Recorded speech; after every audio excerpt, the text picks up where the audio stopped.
We can start. So welcome to the afternoon session. We have some very exciting papers that are going to be presented.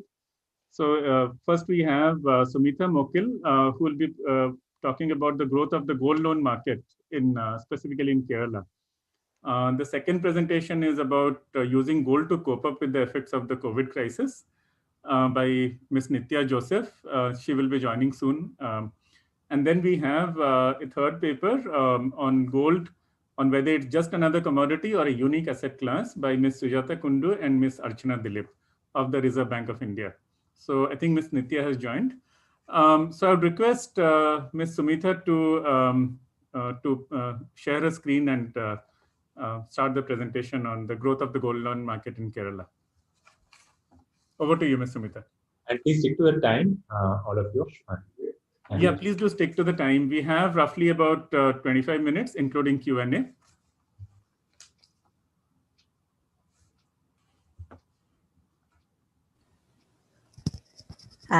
Thank you very much, Dr. Sanket. I would like to thank IIMA Ahmedabad and Gold Policy Center for doing such great work and allowing me to be part of it. So this is a working paper, so all comments and suggestions would be really welcome. And I'll just share my screen.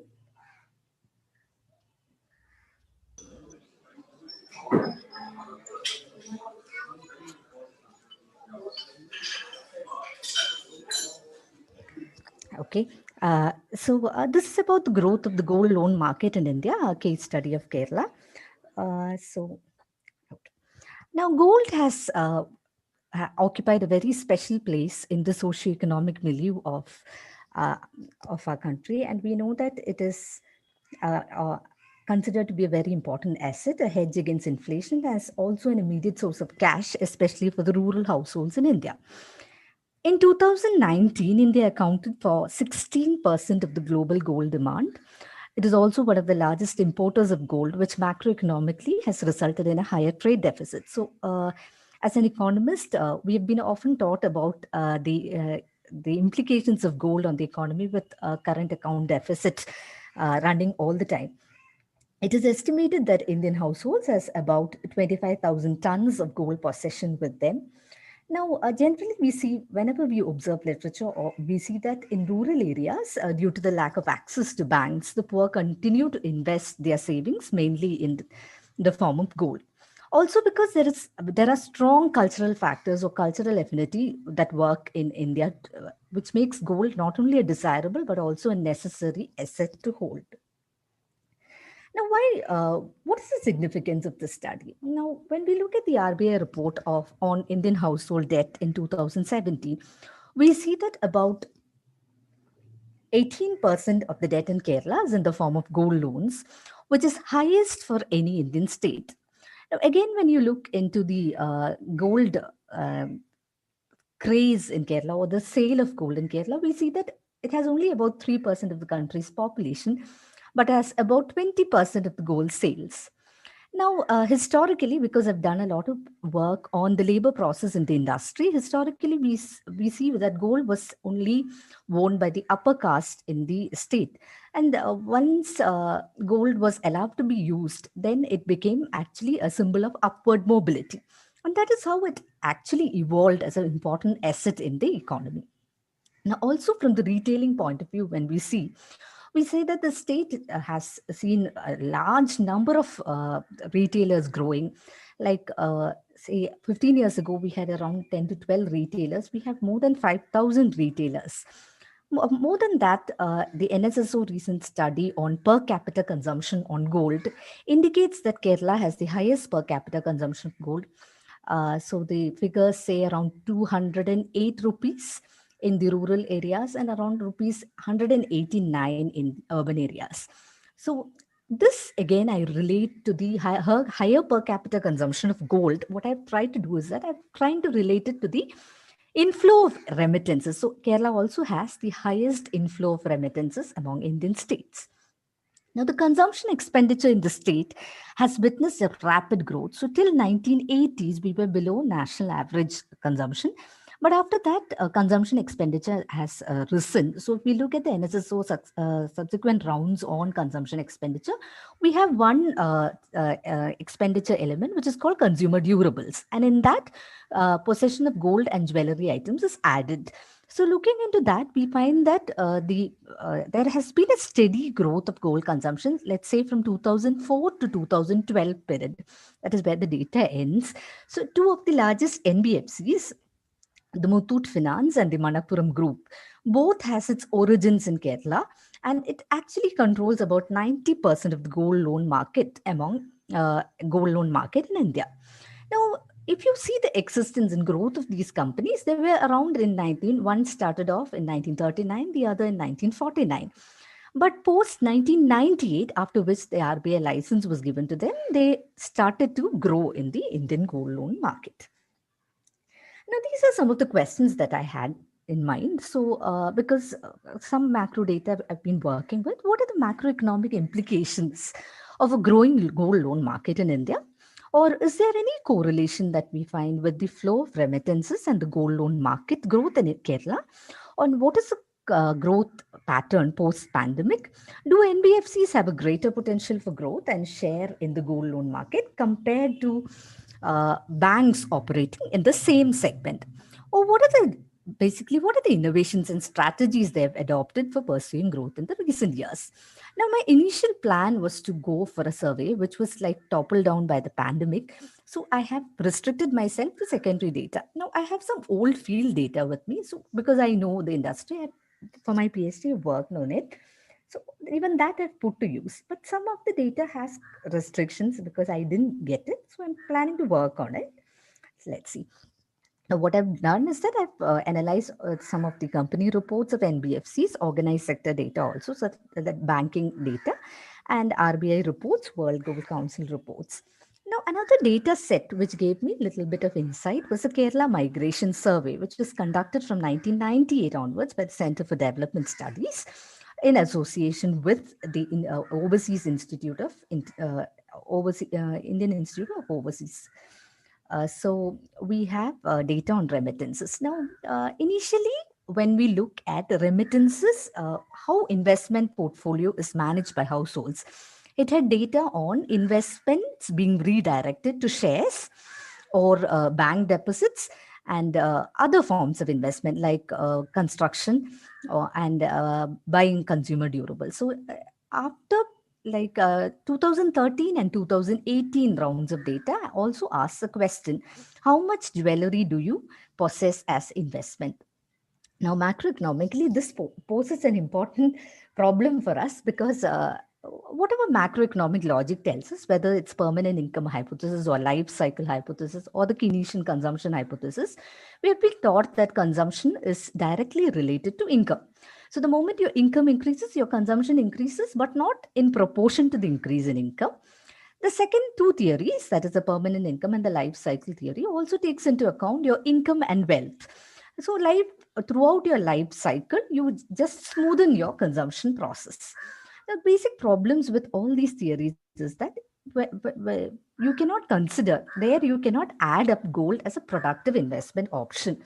Because one thing, gold adds to private investment. So from the household point of view, it is there.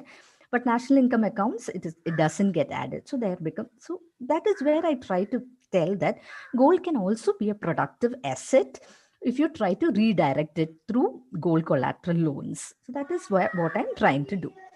At a macro level, gold loan lenders can be classified into two. That is the organized sector and the informal and the unorganized sector. Now, the organized sector still is far behind. So you have only about 35% of the gold loan market in India. And the unorganized sector has about 65% of India's gold loan market. So you have the traditional pawn brokers and money lenders. So two things here I would like to point out is that the advantage that the unorganized sector has is that it has an easier market penetration and also the LTV ratio. So your higher to loan to value ratio is much higher when compared to organized players in the market. Now, the Indian gold loan market projection shows, this is from a KPMG report. So it shows us that it has a steady growth potential, even though 2022 projections show as a little downfall. Maybe because it's a hunch that your remittances are going to come down by 22% is what World Bank predicts for India. So it might have implications on the gold loan market too.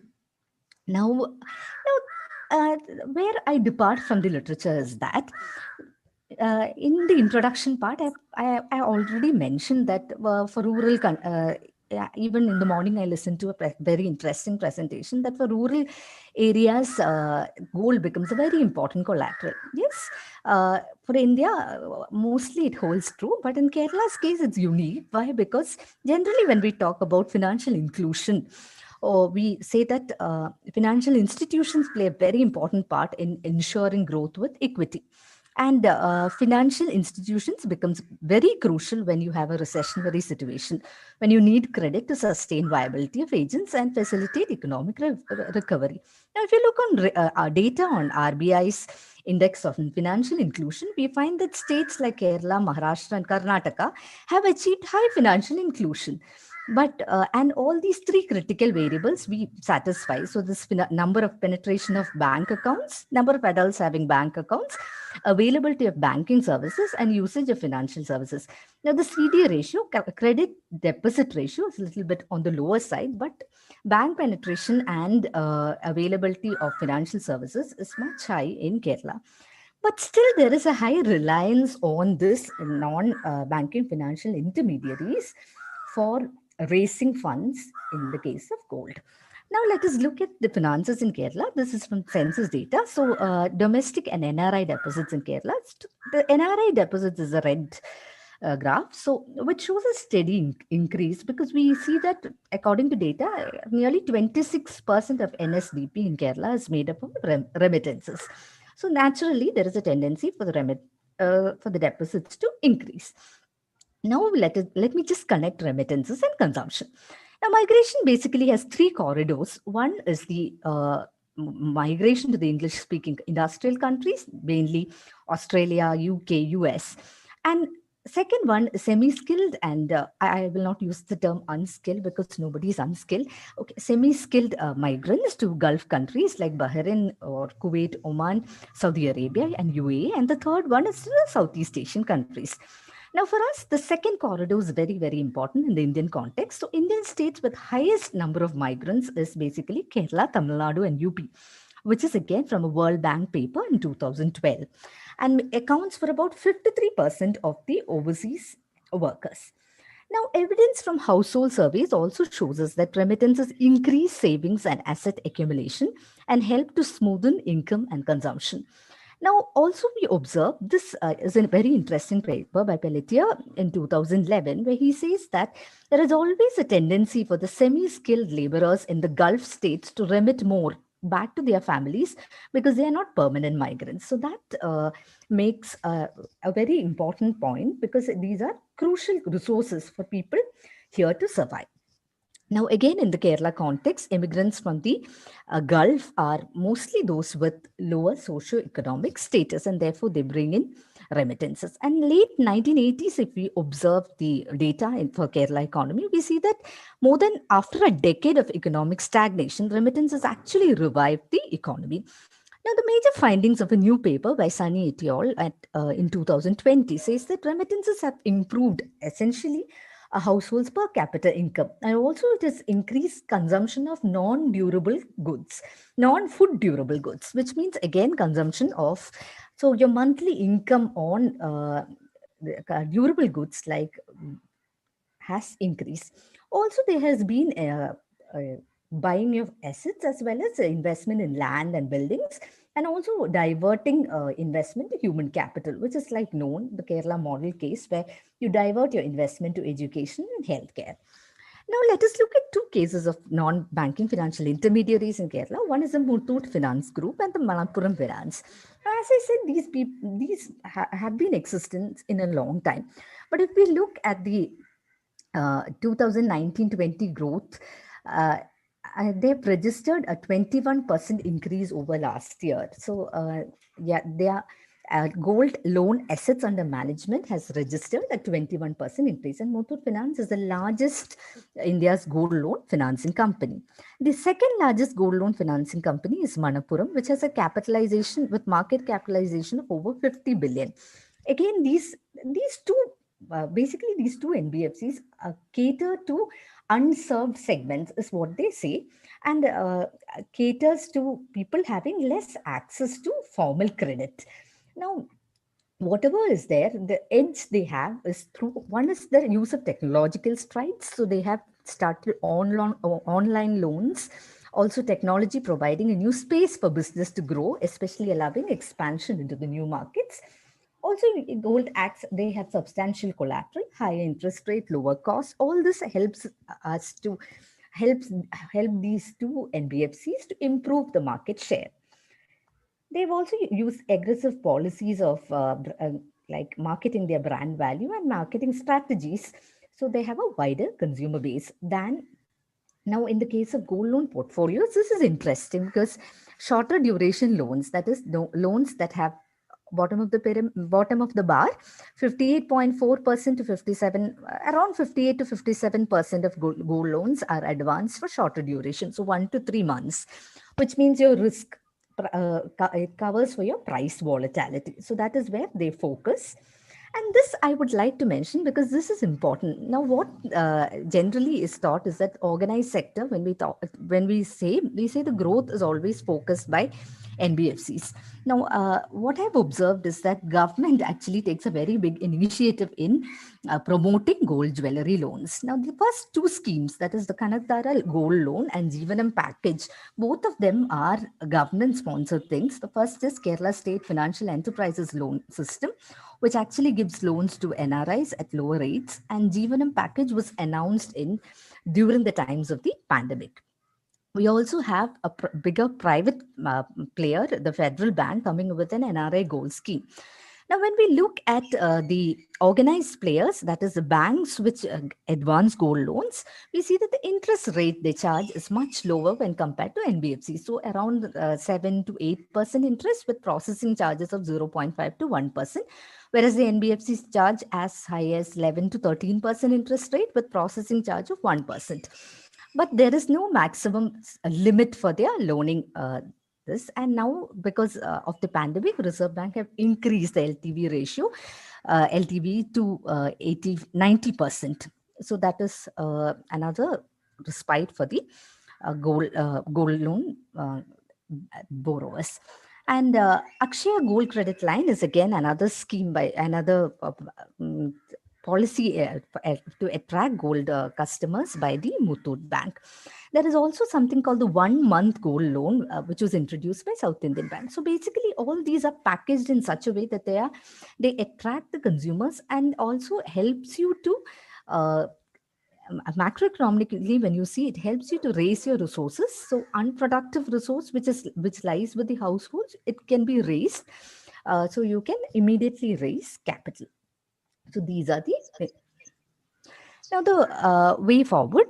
So I would like to discuss just 3-4 points. The gold loan market has much growth potential. So one thing is that because of the pandemic, there are large number of return migrants. So a survey points out that there are about 64% of people who have lost their jobs and come in.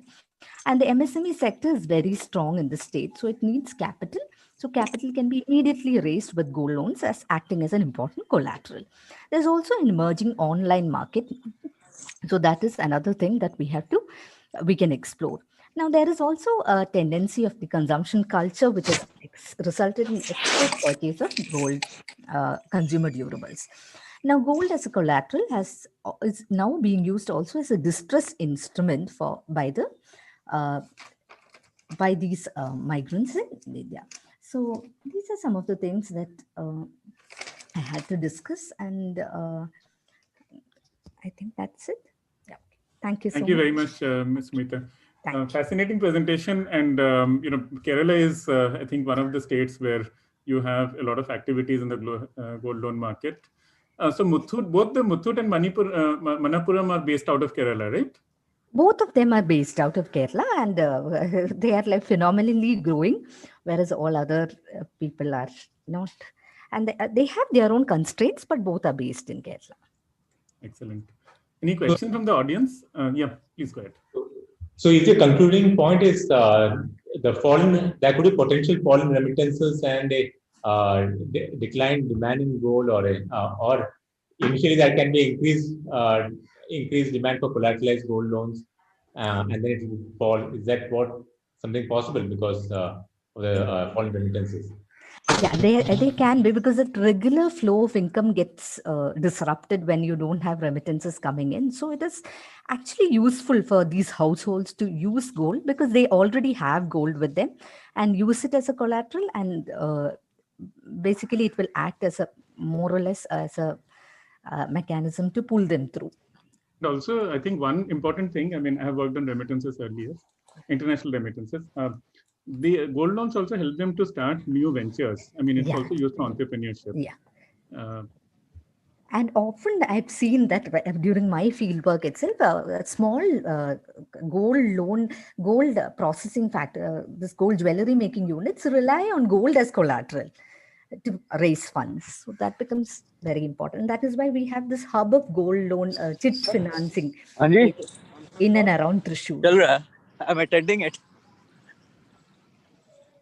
Very, very interesting. I think in the next paper also we'll talk about the coping, how gold is used as a coping strategy during COVID. Thank you so much. One final question. When you're looking at this gold loan market, and particularly, I mean, you have outlined some very sort of broad features, right, in terms of the gold loan market and the link to remittances. So do you see that anywhere else? I mean, Kerala obviously is, because it has a high rate of out-migration and you have a lot of Gulf remittances coming in. So Kerala is one of the states where you do have a strong remittance inflows and also strong growth, this cultural affinity to gold. But do you see that in other states as well? So the thing is that the per capita consumption of gold in the second state, that was Goa, as per NSSO data, it's like far behind. And other states which have higher remittance income is Tamil Nadu and Punjab. So I think I have to look into data in Tamil Nadu. So that would be an interesting thing. So that's what I'm trying to do now, trying to expand a little bit and look into data on Tamil Nadu. I've not seen it. So there is a comment. Thank you. There's a comment there's a question from Maria Emanuel about any idea of, let me see the chat. Any idea of what is the percentage of repayment and redeem their pledged gold? I mean, what percentage of people actually repay and redeem their pledged gold? And now, I have not done a survey, so authentically I cannot say, but from secondary literature, we find that the default rate of gold loans is very less. So that is what is said, because nobody wants to lose their gold. First thing, and they've come out with different kinds of scheme for repayment. So either you can have an IIMA scheme or you can pay it towards end. So there are lots of flexible options. It becomes easier and it's very less default rate. And that's why we have such growth in the gold loan market. That's my understanding, but I would have to do a survey to say authentically. Thank you.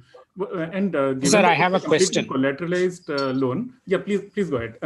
No, it's home. I'm just on the phone. So let me. One of the points that was made was, these two NBFCs have 90% market share.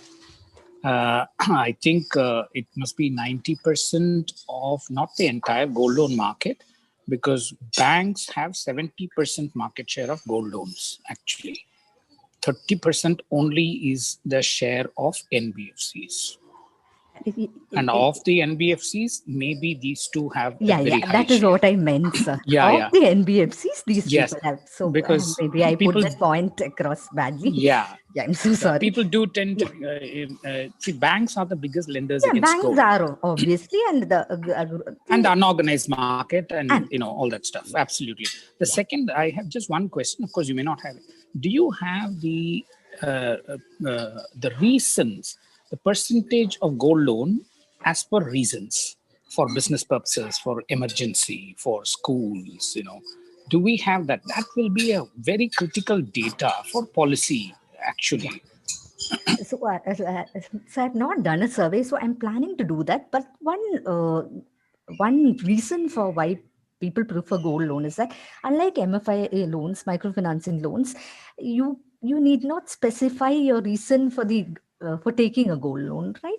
So that flexibility option is there with the consumer, but still I would like to explore that, because that would really give me some insights. So I would definitely thank do you. that. I've not So if done I it, so I may, would do it. if I may, Sanket, also make an observation to the speaker. Yeah, please. You would be aware, ma'am, that the IGPC is doing this nationwide survey based on a Yeah, the sampling price frame of survey. 200,000 households. Yeah. And we will have data from 40,000 households across the country, which with a stratified sample on the basis of consumption from various regions, which will give us some data not only on who's buying gold where, but also why they were buying it and how they bought it.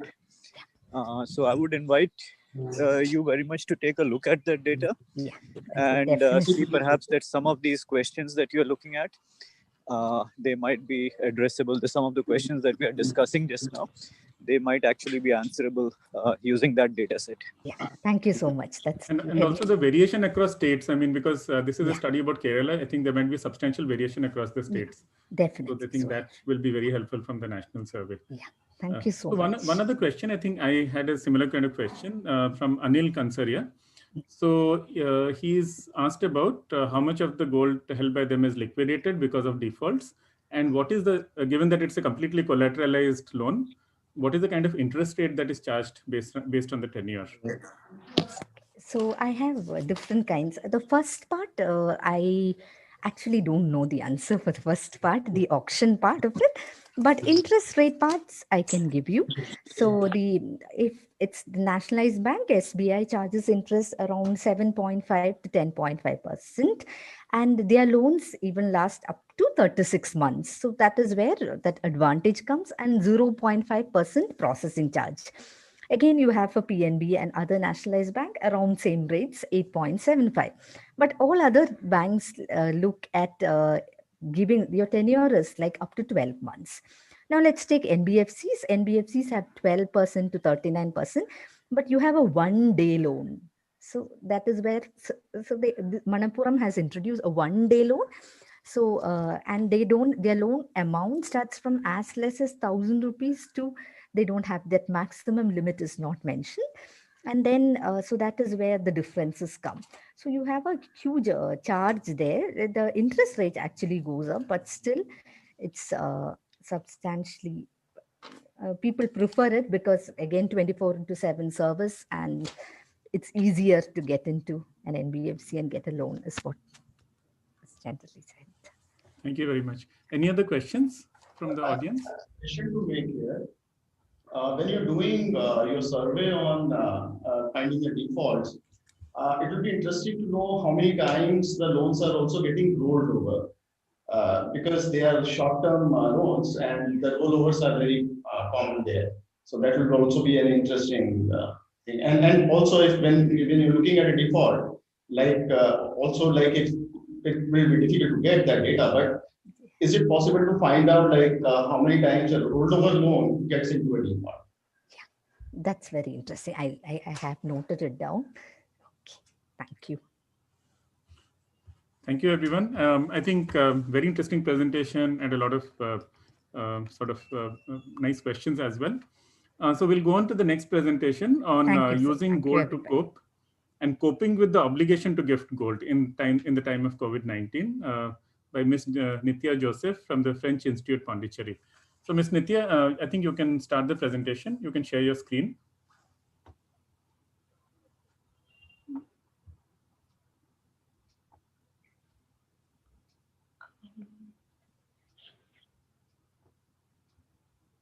Are you able to share the screen? It's not letting me. Let me check with IT. Okay, I think it might. I'm always sharing the screen for different presentations, but for some reason it's asking for permission. So do we have IT? We have permission. That permission to share. Ms. Nitya, you just open the presentation first, close it, once again open it. I had the problem yesterday. Just close the presentation, open it again in your computer, then come into this Zoom, and then click share. See how it works. Just close the presentation first. Okay, I just closed it. When I Now open the presentation like in a normal PC. Okay. Now go to Zoom. Okay. Now say share, and then try. For this.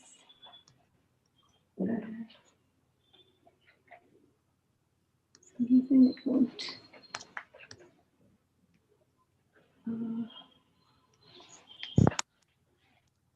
So if you click on share the screen, it's not allowing you to share? It's not allowing me to share the screen.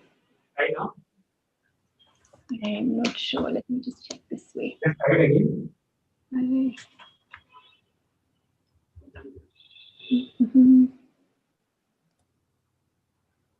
Yeah, I'm not sure. I sent my presentation to Meenal. I don't know if it's.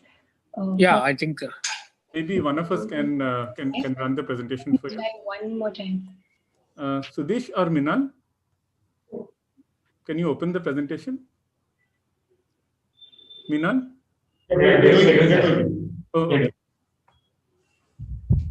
Yeah, just a few minutes. Thanks for your patience. I'm not sure what. You can start your introduction meanwhile. Okay.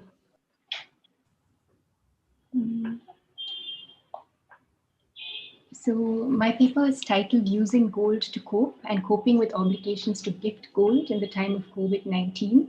And what I'm presenting is based on qualitative interviews that we've been doing across 3 Dalit settlements in Tamil Nadu, and in the northeast of Tamil Nadu, in the districts that surround Puducherry. And what we've been trying to understand is how households were impacted by and how they've coped with the COVID-19 crisis.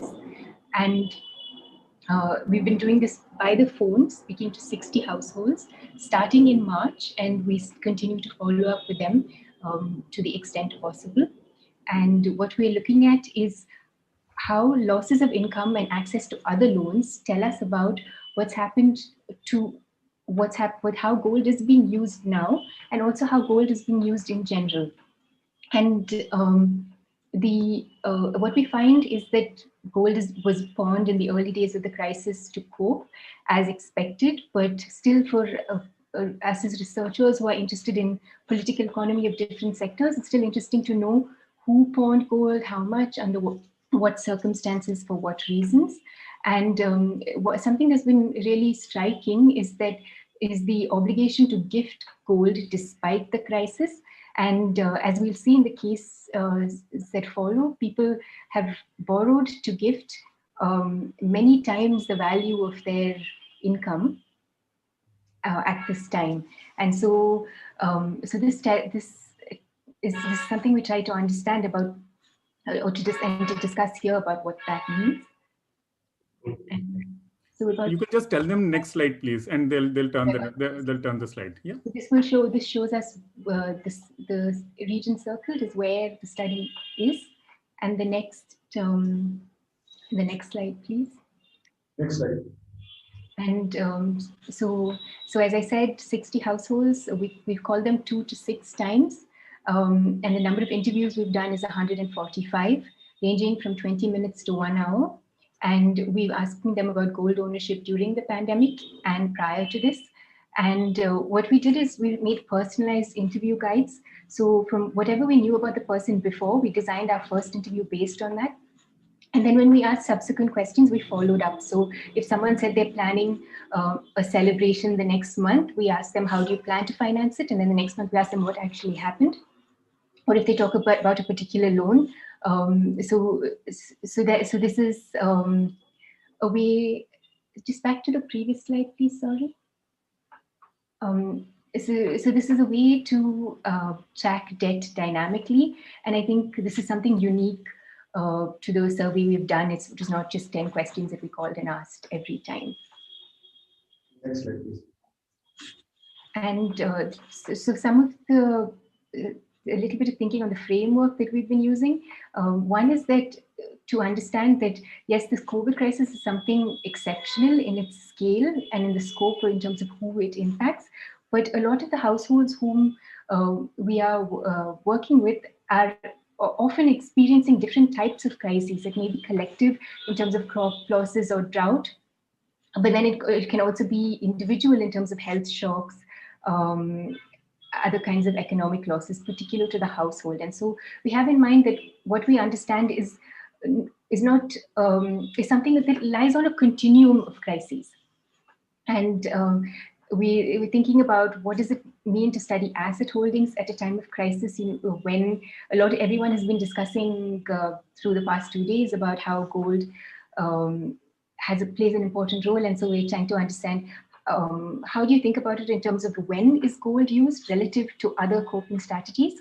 And then we think about it in terms of studying, discussing resilience and vulnerability, where resilience is your ability to both to withstand immediately the shock, but then also to recover from it. And vulnerability being the reverse, where the magnitude of the shock is greater and your inability to recover from it is greater.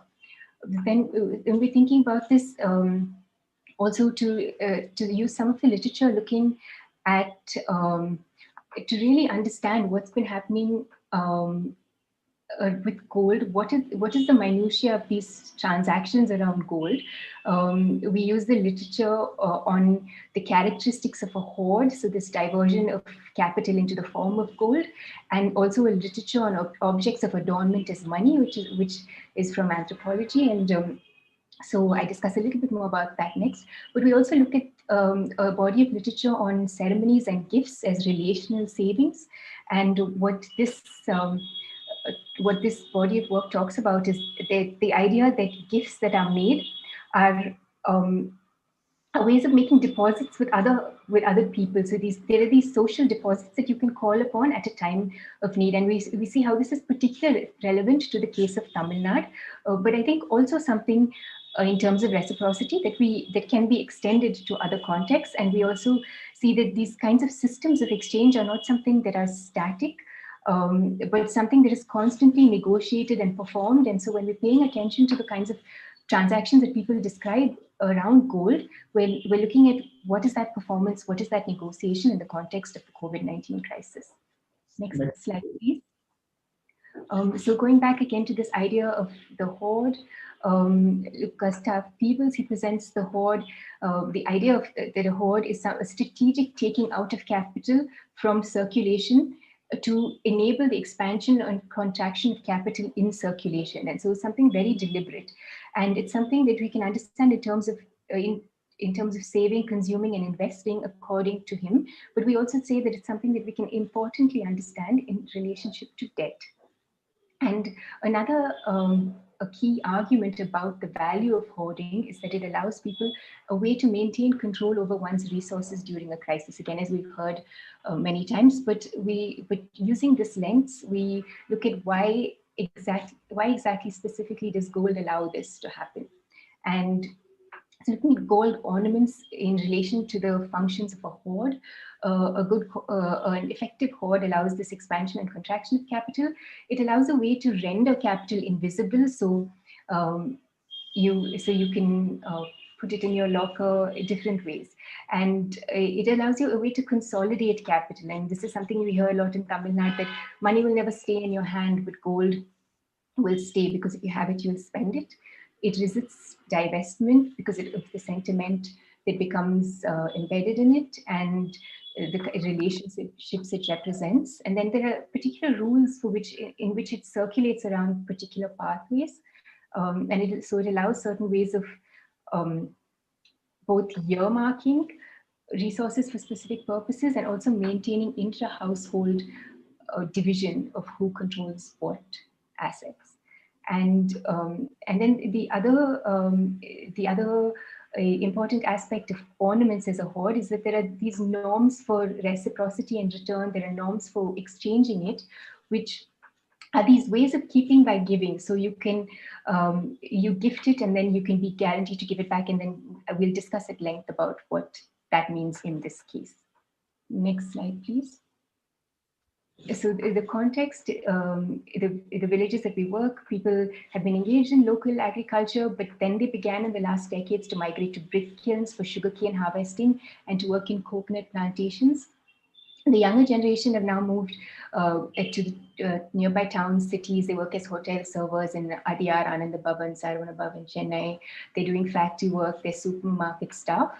And it's notable that gold is owned by 96% of households at a average weight of 52 grams, which is quite close to what the Dwara team found as well, and an average value of 1,50,000 in 2016. And so this is 76 times more than the average value of bank deposits at that time. And past research also by the French Institute found the system of moi in Tamil Nadu, where you gift, and then the person who holds the ceremony has a notebook and they write down exactly the value of what they received in terms of gold, vessels, food, clothes.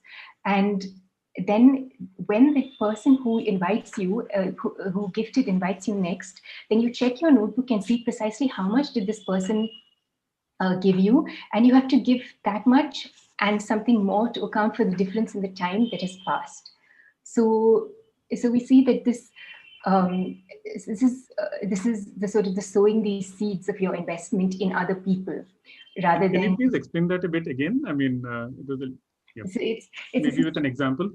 And in fact, I have a number of case studies which should explain it. But so it's a system where of organized gifting, where the person who organizes a ceremony has a record notebook where they write down exactly what they receive. And the people who came now to the ceremony would have already checked in their notebook to see what did these people give me, and then you give the same amount plus something extra, and is based on how much time has passed between then and now. And so there's this it's a very carefully accounted for system of exchange, and I think it's explicit, but even in cases where it's not explicit, the sense of reciprocity that if someone has given you, that you have to give it back, I think more subtle, but I think still something to keep in mind, even beyond the context of Tamil Nadu. So, next slide, please. So looking at the relationship between gold and debt in this context, we see that debt has been used to purchase ornaments, gold is mortgaged for credit, including to pay other debt, and credit is used to release pledged gold when people don't want to lose it. And then we also see, this is expected, but what we also see is that gold ornaments are constantly lent to others to pledge. So, and some of the reasons why this seems to be happening is that because it's indivisible. If I give you 10,000 rupees, maybe I don't get it all back, but I can say, I need this object back, and the person is required to give it. It's also that in some ways it's because it's not invisible, that because people know you have it, it's very difficult to deny this. When you have this idle capital in your house, when someone asks you, you have to give it. And we'll discuss. I discuss more about this later, but there's also this idea of reciprocity, that informal loans are more expensive, and so if I lend my idle gold to you, that will save you interest, and then if you lend it to me, then that saves me interest when I need it. So, and the other sense is that it's appreciating in value even when it's held by the person by the pawnbroker or the bank. So your assets are safe, the person is benefiting from it. You can demand to get it back, and there is these two familiar infrastructures it intersects with. One is that people know how this pawnbroking system works, and the second is that the existence of these ceremonies also allows a way to call it back. That you say, okay, my daughter's getting married, you have to bring back the gold I lent you. So there are these mandates to require it. So this is also something that we see.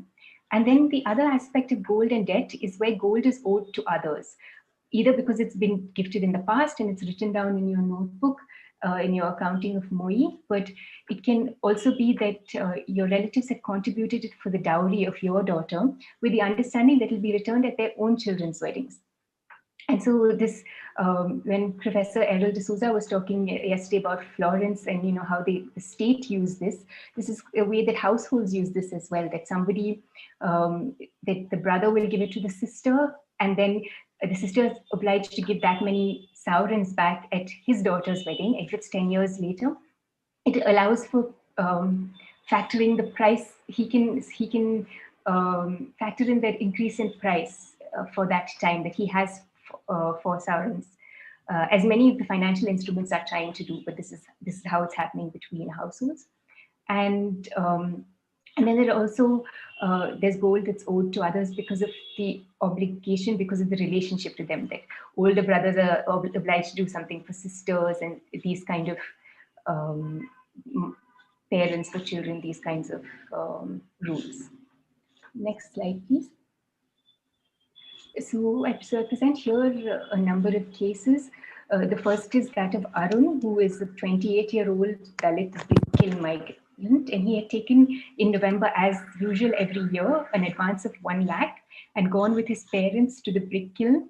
And the expectation was that he would work and each week pay back his debt and get a small surplus for his living expenses. The 1 lakh that he received was already used to pay back past debt. Then in March, the lockdown was announced, and he came back both with no money in hand for his consumption, but also this remaining debt from last year, which is still hanging over, and that and that reduces his ability to borrow even now in this work cycle that has just begun. And so, but speaking to him in June, he said that he had pledged some gold to pay back a loan, and then 2 gold rings to buy food for his family. And then he had no gold left. So what he said is that if I didn't eat, that would not be a problem. But in my house, I had 2 elderly people to look after. So I pledged jewels to prepare gravy and to buy oil for the cooking. And he said, yesterday I had to ask for 100 rupees from my neighbor for petrol. And then I went to my sister's house for my baby's treatment. His baby was sick, and he said, I have no money in my hand. And so his sister had pledged her gold, and he had taken the baby to the hospital. And this is quite common, that we heard a number of people saying that I pledged everything. I don't even have a mook kuti, that's the nose ring, which is the smallest piece of jewelry that you can pledge, in hand. And then we called him the next month in July, and he said that he had borrowed 30,000 rupees to gift his mother's sister's son gold for his wedding. And he explained that if we don't have anything to eat, we can manage with kanji, rice and water, but we have to do something for the people who've already done for us. So he's incurred in this debt at 3 paise a month, so 36% a year, to make this gift of gold to his aunt. And then when I spoke to him a few weeks ago, he said, ask me anything other than about gold, because my mind will become very upset by this topic. The gold is still there, the prices are high. We have to pay back this loan first, where the interest is higher. So I don't know when, even with whatever advance I get, I don't know when I'm going to be able to reclaim the gold. So next slide, please. Yeah. Then we have on the other hand, the case of Murugan, who's also from the same village, also of about the same age. And we see in his case the reverse of the impact of the ceremony system, where in June, when we spoke to him, he said it's very tight for food now. But then he also said that he had to organize the Valekapu ceremony for his wife because she was 7 months pregnant. And he was planning to borrow money for this, hoping that he would receive gifts that would cover these expenses. And so we felt a bit anxious, in fact, hearing this. He was going to borrow 25,000 rupees. And he said, I'll reduce the price, the expenditure. There'll be no music set. We'll do it in the daytime, just a simple lunch. And so he did this, and he recovered the full 25,000 that he spent, and he got an extra 10,000, and he bought a gold chain for his wife with this amount. And what he had said is that she didn't have gold from her mother's house because they had a love marriage, so he wanted her to have something. But also it was a way to hold that their savings that was returned at that moment in indivisible form. And so in this moment of crisis, as reverse, they were able to call back their savings and make an investment with it. And when I spoke to him in November, he had re-pledged his mother's gold because the gold prices were so much higher than when he had first pledged it. And he had bought a second-hand Tata Ace, and he had started his own marriage flower decoration business because he had some experience while he was working the kiln, going with a neighbor to do this. And so he was operating very, very successfully by then. His income was much higher than in fact before, and he was planning to leave the brick kiln permanently, and so a completely different case.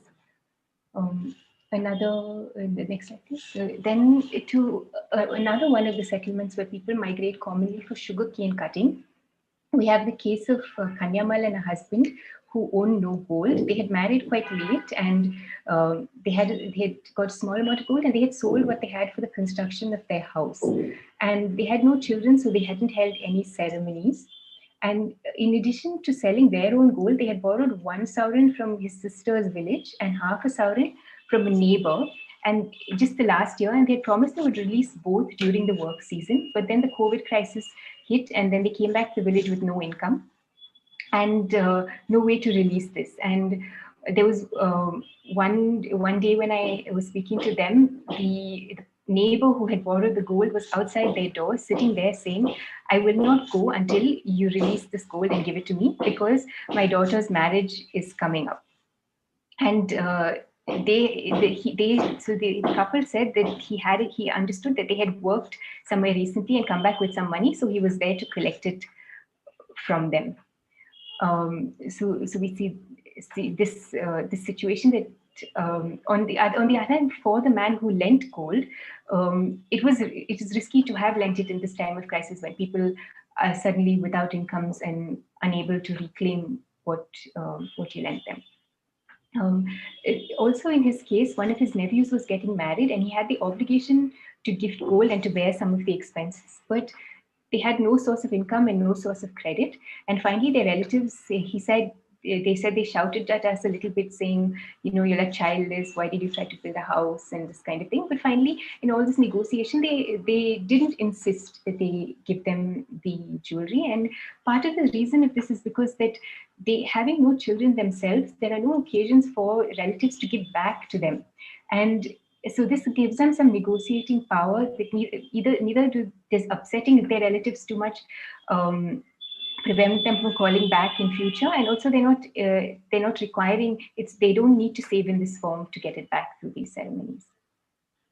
Next slide, please. We have about 8 minutes left. Okay, I'll be quick.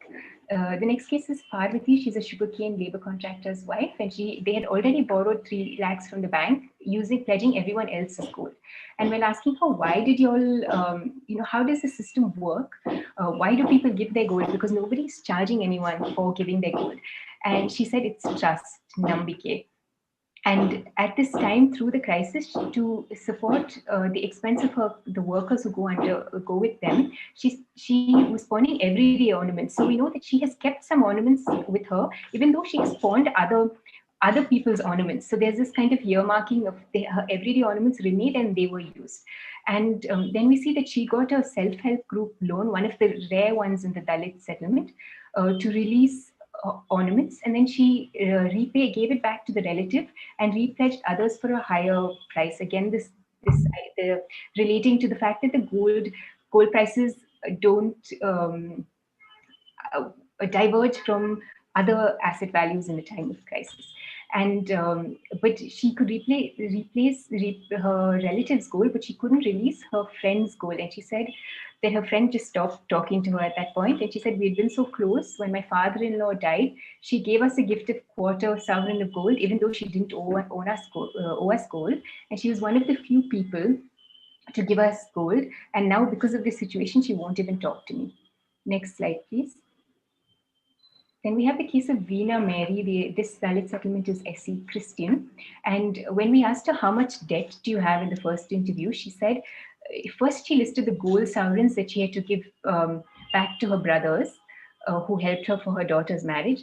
Then after that, she talked about the cash gifts that she had received that she had to give back. And then only after that, she talked about loans from friends and neighbors. And then she had 2 bank loans and 6 microfinance loans. But these were down on the list in terms of debt for her.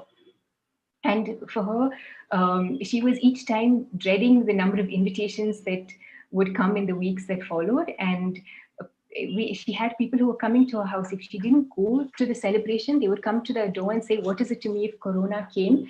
Do what I have done for you. You don't have to do 1 extra rupee, but give back what you owe me. And so we see how this calling back works very openly. And what she did then to make these cash gifts is request her son-in-law to pledge the gold chain that she had given him at the time of their marriage. Okay, let's get the conclusion side. Get to the conclusion. Conclusion. So we see this also these different types of keeping by giving while gifting. Okay, and then the next slide. I just say very quickly that we also had a number of people who pawned their gold to pay back EMIs, even though the interest on EMIs was lower, because they were just so much more familiar with the pawnbroker, and it was so much more flexible. So at this moment of crisis, they felt we don't want to risk our credit rating, we don't want to risk our ability to borrow in the future, we don't know what this is going to imply. So people pawn gold through the moratorium and paid it. Some people waited through the moratorium, then pawned gold after. So just to note that here. Next slide. Next slide, please. And just finally, just to say that we will follow up now with a quantitative survey, which was originally what we were supposed to do. So we'll interview in 600 households.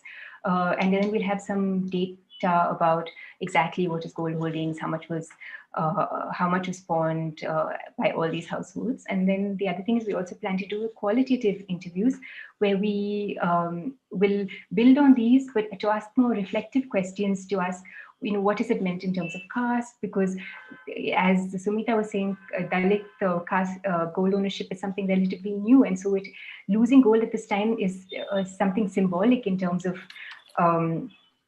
empowerment, in addition to it being something concrete in terms of being able to access credit from other sources.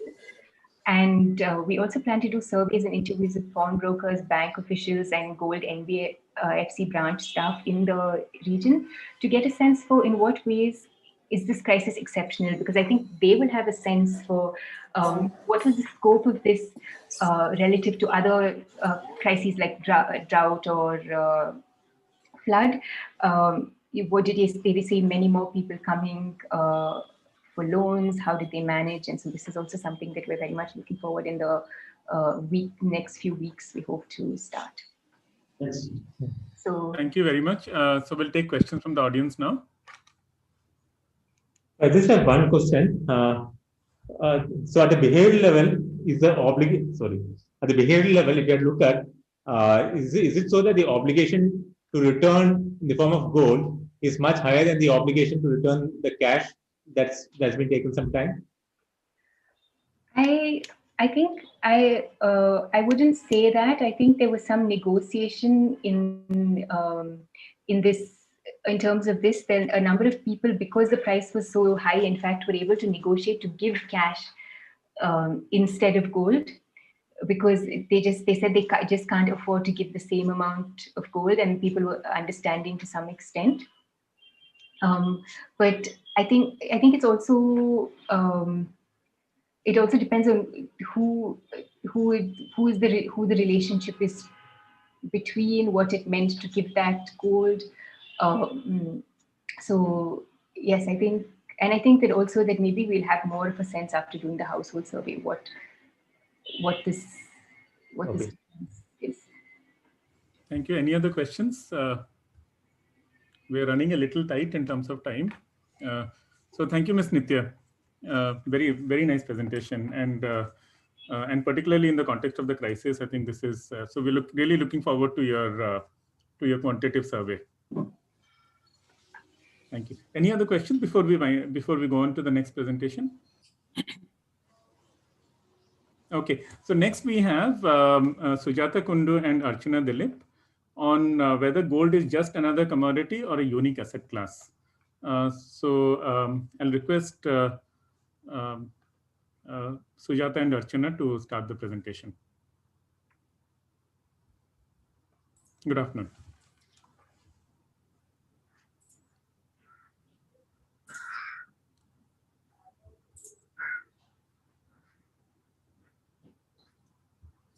Good afternoon, everyone.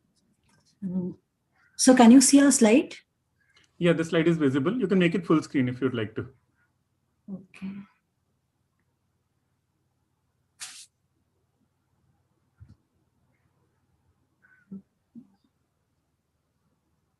If you go to the bottom right, it's that button to the left of the magnification at the bottom right. Okay. Yeah. Yes, sir. To the left, the button to the left of that. Just to the left of the minus, yeah. Yeah, yes, sir, yes. Good afternoon, sir. Good afternoon, everyone. First of all, we're extremely thankful and delighted to present our paper in this conference. So thanks to IGPC. I will present before you the first half of our paper titled Gold, Just Another Commodity or a Unique Asset Class. My co-author Archana will take you through the second half of our paper. Please note that the views that are presented in this paper are purely our views and in no way relate to the institution to which we are attached, which is the Reserve Bank of India. So I'll introduce our paper first. To begin with, as we all know, periods of financial turmoil are generally associated with reduced financial liquidity and an erosion of risk appetite of investors. The year 2020 has been a challenging year for all of us, with the emergence and rapid spread of the coronavirus globally. It was such that it brought back the memories of the global financial crisis of 2007-8. Uncertainty surrounding the progression, severity, and impact of the virus caused significant volatility in the global financial and macroeconomic conditions. As we have seen that a majority of the commodity prices fell year on year, with crude oil prices witnessing an unprecedented contraction since the 1960s. Prices of industrial metals also moderated, owing to a weakening of industrial activities. But one commodity which glittered was gold, with its prices surging as investors rushed for flight to safety and liquidity through safe haven assets. Under such a global scenario, there has been a renewed interest among researchers, policymakers, and practitioners all over the world to again restudy the linkages between gold, that gold share with other precious metals like silver, platinum, with commodities like industrial metals. And as keeping this background in mind, we have set out the objectives of our paper. First, we have tried to study the linkages that gold share with other precious metals like silver and platinum, industrial metals, commodities like crude oil, and the mainstream asset classes, including equity and debt. And this we have seen in the Indian context. Having done that, we then study the impact of risk appetite on returns and volatilities of returns of select commodities and assets. In order to do that, first we have developed an index for investors' risk appetite in the case of India, and we have named this index as the Composite Risk Appetite Index. And then using this index, we have tried to analyze the effects of changing risk appetite on the average returns and volatilities of returns of those select commodities and assets. And finally, what we have done is we have tried to classify the commodities and assets on the basis of the volatility of returns by using two statistical techniques. One is that of quantile regression, and the second one is of cluster analysis. So these are some of the literature that we have gone through while in the course of our paper. So we have tried to classify the literature into some categories. So first one is studies that have seen gold as a safe haven asset, like Atranji et al., McCown and Zimmerman, Beckman et al., Bauer and Lucy. So some of these studies have shown that the safe haven property of gold is limited to certain markets. And some of these studies have also shown that it is only for a short period. And there are some studies that have compared gold and silver, and studies have shown that gold is a superior safe haven as compared to silver. It has a superior hedging ability, like Bampinas and Panagio TD's 2015 paper. Then there are some studies that have studied the impact of uncertainty on prices. They have used various measures of uncertainty like economic uncertainty, inflation uncertainty, equity market uncertainty, and so on, also policy uncertainty. And then we have also looked at some of the papers that have done these uncertainty and risk appetite measures. So we have seen that there are 3 types of measures. These can be categorized into 3 different categories. The first one is the theoretic measure, which are mostly market-based. Then there are theoretic measures, which are constructed based on different models. And there are text mining measures, mostly using big data techniques and tools. So now moving on to what we have done in our study. So first, we have tried to look at the linkages between gold and some select commodities and assets. So as we know, one of the crucial economic indicators, which is often used by researchers and market analysts to study the linkages and dynamics within various commodity markets, is price. Price of a commodity not only reflects the underlying demand supply which are at work, but also the market structure of the commodity. So what we have done is, in this study, we have used international commodity prices, which are available from the World Bank commodity price data, the pink sheet, because that gives us a 60 years of time horizon to study the linkages. And for such a type of study, having a historical time series data is very important. In the Indian context, we had MCX data, which is only from, I think, October 2005, and we had a 15 years data. So we thought that studying linkages would be better using international prices. So what the data revealed to us is that the co-movements shared between various metal prices and the price of gold, which implies that these commodities closely follow the price dynamics of each other. So as with the other commodities, gold has shown significant co-movement in its prices with crude oil, which is shown in the left panel chart, in the past 6 decades. Except that in the most recent phase, roughly during July-August 2018, since July-August 2018, their prices have moved in opposite directions.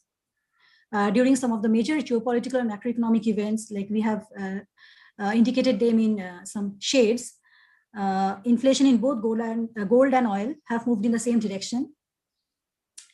If you look at the right panel chart, which is showing rolling inflation in gold, silver, and crude oil, again, we find a co-movement.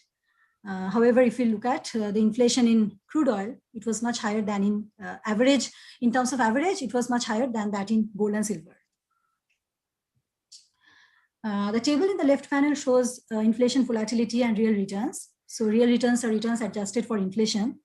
So gold is not only lesser volatile than a majority of the individual commodities and broader commodity indices, but it also records higher real returns across commodity groups.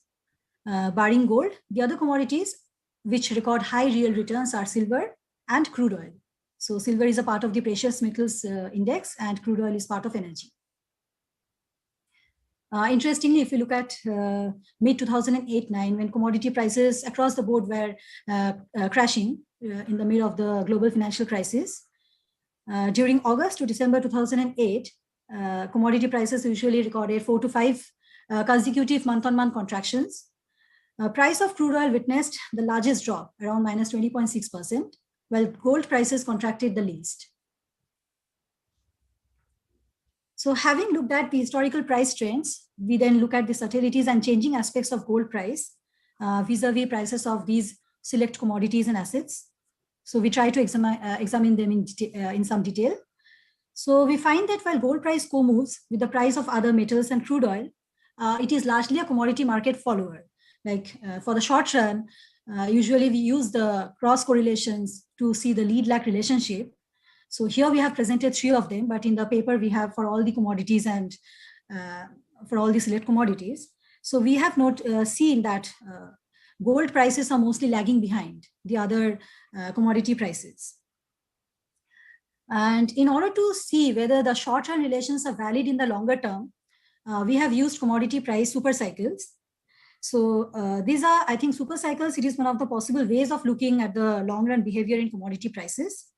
The super cycles are long period cycles. In the literature that has studied super cycles, they mostly say that they take around 20 to 70 years to complete, like from a trough to another trough or from one peak to another peak, around 20 to 70 years. So we had a data of 60 years horizon. So we have used the entire data. So The low and high periods were chosen to be 20 years and 60 years respectively in order to find out the super cycles. So, because the significance of commodities as an asset class has grown over the years, because investors believe that commodities can, when used as an investment asset along with stocks and bonds, can help you for large scale portfolio diversification. And also the growing complications in the financial market and the rapid expansion of EMEs like India, particularly China and India, have attracted the attention of financial market analysts into these super cycles. So what is often suggested is the attractiveness of a particular investment asset depends on the way it is interacting with the other price cycles. So that's why we have looked at these super cycles. So the results reveal that during the last 60 years time horizon, there have been 2 super cycles, each in energy, precious metals, and base metals, real price indices. The longest super cycle was for base metals, which is of 43 years. And seemingly for all the 3 indices, currently we are in the downward phase of the super cycles. Furthermore, the super cycle of precious metals is found to occur with a lag with respect to the other 2 super cycles, which are of crude oil, that is energy, and base metals. So this way we have, this also shows the short run relations which we try to see using the cross correlation coefficients are valid. Then moving on to linkages between gold and some of the select assets in the Indian market, financial markets like equity and debt. We find that gold plays a unique role in portfolio diversification as it usually shares a low and negative correlation with most of these assets that are held by the investors. So here we have used the MCX data over a period of, which is available for a period of 15 years, from October 2005 to October 2020. So we find that the cross correlation coefficients, barring the contemporaneous one, are not statistically significant, and also they are very low. So however, importantly, it has been observed historically that the correlation which the return on gold shares with the return on equity tends to become more negative when there is a downturn in the equity market. So this further highlights the significance of gold in portfolio diversification, which is shown in the left panel chart. And when we considered absolute returns like returns of October 2020 over October 2005, we saw that gold had a higher absolute return as compared to silver or Sensex. When we took for a shorter period of time, we took from October 2020 over June 2007, because June 2007 showed the lowest price of gold. It was in the midst of the financial crisis. So in that case too, the absolute returns of gold were higher than that of Sensex and silver. Then moving on to the volatility of asset returns. Volatility of gold returns has been much lower as compared to that in Sensex. Further, it can be seen that silver recorded the highest volatility of returns during the period of October 2005 to October 2020. The volatility is what we have calculated here, a standard deviation of returns, standard deviations of daily returns that we have averaged over the months. So if we look at the right panel chart, we find that gold generally tends to exhibit lower volatility in times of negative returns. The gap between volatility during positive returns versus that during negative returns is much lower in case of gold as compared to that in case of Sensex. This could be largely because the gold market is highly liquid and it is also a deep market. So now my co-author Archana will take you through the other half of the presentation. Thank you, sir. Thank you, Sujata. I hope I'm audible. Yes, we can hear you. Yeah. Good afternoon, one and all. So moving on to the presentation. So in order to measure the risk appetite that is prevalent in the Indian financial markets, we have created an index which is called the Composite Risk Appetite Index, or in short, we have termed it as CRAI. So in order to arrive at this index, and the main idea for creating the index was that there is no other measure that is available in the Indian context that gives the risk appetite that is prevalent in the financial markets for a time period that is as long as October 2005. So we decided to construct an index on our own. And for the construction of this index, we have made use of 10 market indicators. And like Sujata had mentioned earlier, we have made use of the market-based approach. And these 10 indicators, we have kept in mind that they cover different aspects of the Indian financial markets. So the first three ratios are based on equity. So that we have included the advanced decline ratio, then we have the price to earnings ratio, and then also we have considered the ratio of market capitalization to GDP. And then we have considered 4 market spreads, and these spreads are pertinent to different components of the Indian financial markets, and it even includes the money markets. So the 4 spreads that we have used include the swap spread, the AAA spread, credit spread, and what is called the TED spread. And then we have other indicators that measures FII activity, the uncertainty in the forex market, and also the demand for the safe haven demand. So we have arranged these variables in such a way that an increasing order denotes an increase in risk appetite. And in the next step, we have normalized using the min-max approach and using the principal component analysis. That is, I think we have used around 5 principal components, which explain around 72% of the variation. And we have finally arrived at the CRI. Sujata, next.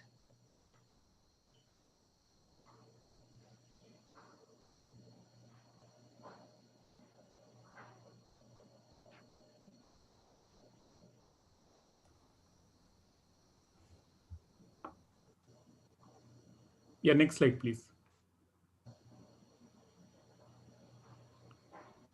Sir, I'm not able to go to the next slide.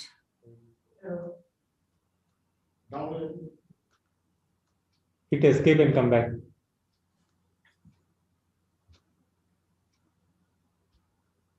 Hit escape and come back.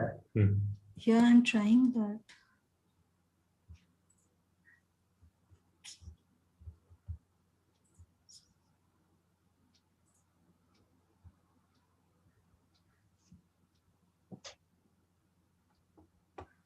Close this way, open it again.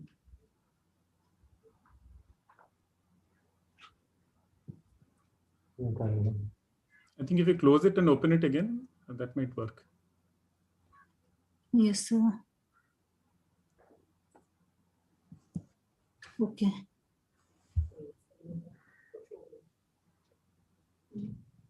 Yeah. Sir, are you able to see the next slide? Yeah, yeah, we are able to see it. Okay, sir. Yeah. Okay, sir.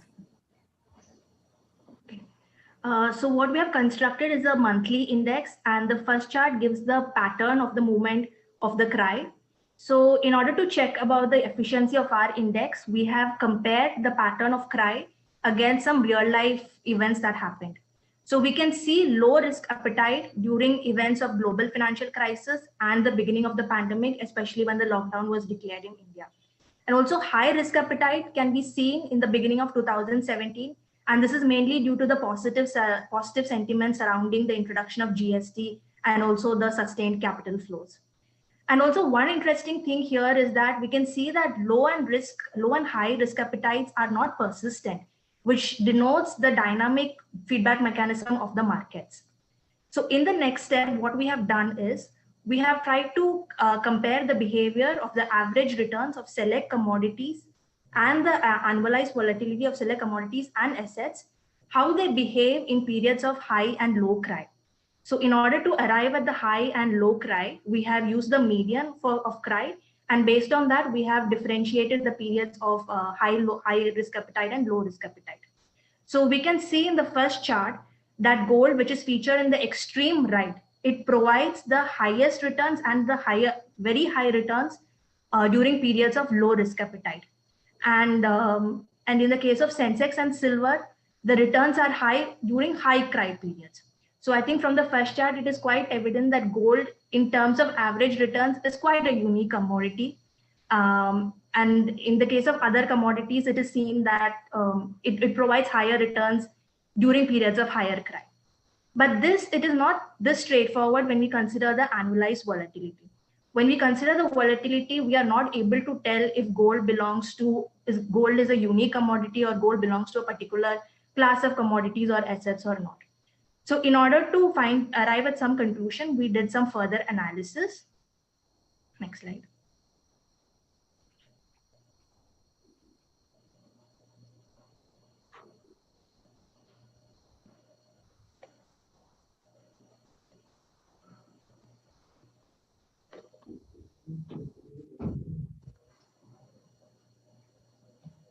Yeah, so we have done some basic OLS regression. So here the independent, so it's actually a series of regression tests that we did, regression analysis that we did. So in all the analysis, the dependent variable is the volatilities of different commodities and assets. And one thing that I forgot to mention was that we have considered around 7 commodities. So that is gold, silver, aluminum, lead, zinc, copper, nickel. And then we have, in the case of assets, we have considered the important financial assets, that's equity proxied by Sensex, debt market, both the GSEC and the corporate bond, and money market, that is proxied by certificates of deposit. So we have considered the independent variable as the volatilities of these commodities and assets, and the main independent variable is the CRI. And then we have also used 6 control variables, and we have controlled for like important factors like global events. So that is being proxied through crude oil price changes and exchange rate changes. And also like domestic activities like IIP growth, inflation volatility, and FII inflows. So from the results that are presented here, we can see that CRI is significant across the board for all commodities and assets. And here, one thing is interesting is that it shows a negative coefficient for in the case of gold, silver, and Sensex. And in the case of other commodities and assets, the coefficient is coming to be positive. Next slide. And also we can see that crude oil price changes have a significant effect on commodities, whereas inflation volatility and FII inflows were seen to have a significant impact on assets. Yeah, next slide. So now we have evidence to show that, to tell that gold, Sensex, and silver may belong to a particular category, but then we felt that more drilling down is required. So for this, we have done the quantile regression. So quantile regression, it is basically a technique which studies the different parts of the data, different distribution, different influence of different quantiles. So it considers different parts of the data distribution and helps us to study the variation of CRI on the different distribution of the volatilities. So the first step in order to see if we can apply the quantile regression or not is to check the scatter plots. So we have presented the scatter plots, and we can see that an increased variation with an increase in CRI. And also there are some outliers. So we feel that quantile regression would be a perfect choice for doing the rest of the analysis. Next. Yeah, so the results of the quantile regression is presented in the table. So like I mentioned, in the case of quantile regression, why is it different from OLS regression is that in the case of OLS regression, we have the dependent variable as a variable alone. And here in the quantile regression, we have the conditional quantile function of the volatilities. So the results are presented in the table, and here we can see that, so we have given the sign of the coefficient as well as the level of significance, and we can see that it is significant for lower quantiles and the medium across the most of the assets and commodities. And also here again, in the case of gold, silver, and Sensex, we have obtained a negative coefficient across all the quantiles. So this is, no, previous. So this is at this point, we felt that more analysis is required. And so what we did is that we studied the impact of CRI on market liquidity. So that is proxied by the average daily turnover in gold, silver, and Sensex. We also use some control factors here, like the systemic bank system liquidity and FII inflows, inflation volatility, and growth. And here we saw that the CRI has a negative impact on liquidity, which means that during periods of low risk appetite, there is increased trading activity. So from both these analyses, we can tell that during periods of low risk appetite, there is increased trading and an increased volatility. So, so as being policymakers and researchers, So being policymakers and researchers, periods of low risk appetite are of more interest to us. So we have limited our discussion to periods of low risk appetite. So what we feel could have happened is we have related to the scenario that happened very recently during the pandemic. So after the declaration of the pandemic, we saw that central banks were purchasing gold in huge amounts. Even RBI purchased gold around 2,500 USD million in the September quarter. And also, if you see the gold reserves of RBI, it has increased substantially in April and July. So, and theory suggests that if central bank is intervening, is purchasing gold or selling gold, then it will have an impact on the price volatility of gold. So, and similarly, if you take the case of Sensex, when lockdown was declared, Sensex plunged. It suffered heavy losses, but after some time, it rebounded quite fast, and this is probably in response to the active FII inflows that were witnessed, which is again triggered by the positive sentiments related to the fiscal and monetary measures taken by the government and central banks. So it is seen that, so we are of the feeling that it is probably the uncertainty that is there in the prevalent in the environment, coupled with the positive sentiments that comes from the fiscal and monetary measures, that triggers a mixed response in the markets, and which triggers actually selling and buying, because of which the trading increases, which increases the volatility of these particular assets and commodities. So next, we have also given the quantile regression plot. So this is basically how the coefficients behave across the quantiles along with the confidence intervals. And we can see that the results are asymmetric in the case of Sensex, silver, and gold. So which is a good point, because this is actually what is ideal for what we have done in the next step. And in the next step, we have considered cluster analysis, and or more precisely, we have done hierarchical agglomerative cluster analysis. So in the hierarchical agglomerative clustering analysis, it's basically a bottom-up approach where one commodity, one particular variable forms one cluster, and then other variable gets added to that cluster or removed from that cluster based on certain criteria that we can set.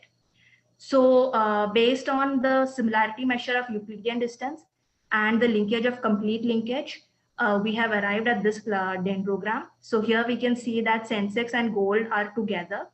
Silver follows, joins them in the next step. Certificates of deposits are forming an entirely different cluster. Now this is quite intuitive. This is probably because of the money market properties of certificates of deposits, like of guaranteed rate of return, and the considering the safety aspect. And then GSEC and corporate bond, again, as expected, are together. So now I feel we have some evidence as to which category gold belongs to when it comes to volatility.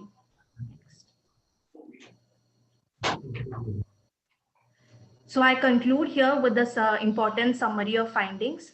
So all these have been mentioned in our presentation. So some of the important points would be that gold is a commodity market follower. Periods of high and low risk appetite are not persistent, and they reflect dynamic feedback mechanism of markets. And the impact of cry on Sensex, gold, and silver were seen to be negative and asymmetric. And we feel that the prevalent uncertainty, combined with the proactive fiscal and monetary stimulus measures taken by the government and central banks, could have resulted in the mixed market response, which in turn caused the increased trading, which resulted in the increased volatility. Thank you, Archana and Sujata. Very fascinating presentation, I must say, and very timely also. So we'll take questions from the audience. Unfortunately, I'll have to leave because I have an appointment. So Sudesh will moderate the session going forward. Thank you. Thank you, Professor Sanket. Ms. Archana and Ms. Sujata, that's an excellent one.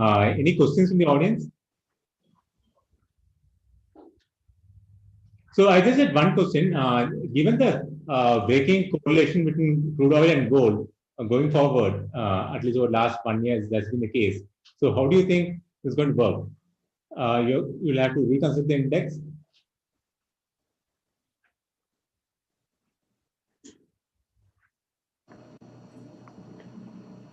So that I think it is difficult to say at the moment, because since there is so much of volatility, both gold and crude oil markets are highly volatile. So depending on how the market, and crude oil has factors. Yeah, and crude oil has a different sort of market dynamics, a different sort altogether different factors which determine the price movements in crude oil. So I think with more and more data, we need to keep updating our index, what you have calculated, and match it with the prevailing macroeconomic developments that are taking place. So Nilesh, there's a question from Nilesh. He's trying to get to a conclusion of your presentation. So do you conclude that gold is much superior than the every other commodity? That's what a question coming from Nilesh. Is that what you would like to conclude? It depends, I think it depends on the prevailing risk appetite. If we can see scenarios of high risk appetite, then probably the case would be different. And if as pessimist people are suggesting, if the trend is towards the wrong side, then I guess again the trend would be different. All right. Thank you. Any other questions? So let's move to the next one. Bhakti is here. Thank you, Archana. Thank you, Sujata. Thank you, sir. Thank you, everyone. Thank you, sir. Thank you. So let me pass it over to Chirag Seth, the principal from Metal and moderating. Chirag, over to you. Thank you very much, Sudesh. I hope my voice is quite clear.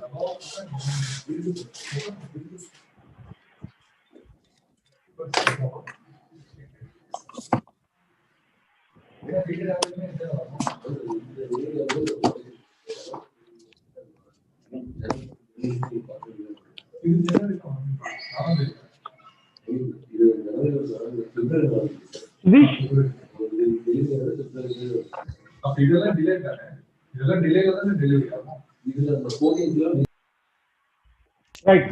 Thank you very much, Sudesh. We've got an interesting panel and an interesting topic to actually discuss with. The topic for today's discussion is HRM practices and the working conditions and labor engagement in the Indian gems and jewelry sector. And I've got a fantastic panel to help me discuss this topic. We've got Professor Varki from IIM Ahmedabad. We've got Mr. Srinivasan, from Emerald Jewel Industry, Mr. Karel from NR Kareem Company, and we've got Mr. Asher from Malabar and Professor Shimul Vyas. So I think Professor Varki is gonna quickly run through a presentation on the study that he's done. Professor Varki, off to you. Okay, great. Good evening.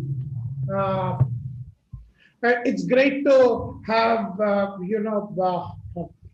have such a distinguished panel members who have experience in the industry joining us. Let me introduce our team, which is Professor Jitendra Kumar Jha, who is a faculty in the Human Resource Management area at XLRI Jamshedpur. Then we have Ms. Novel Ansari, who works as research associate in the project at IIM. We have also Dr. Sunny Badwania, who works as a research associate in IIM in the HRM area. He works on decent work and other related areas with me. And then we have also Ms. Suruchi Shankar, research associate from XLRI.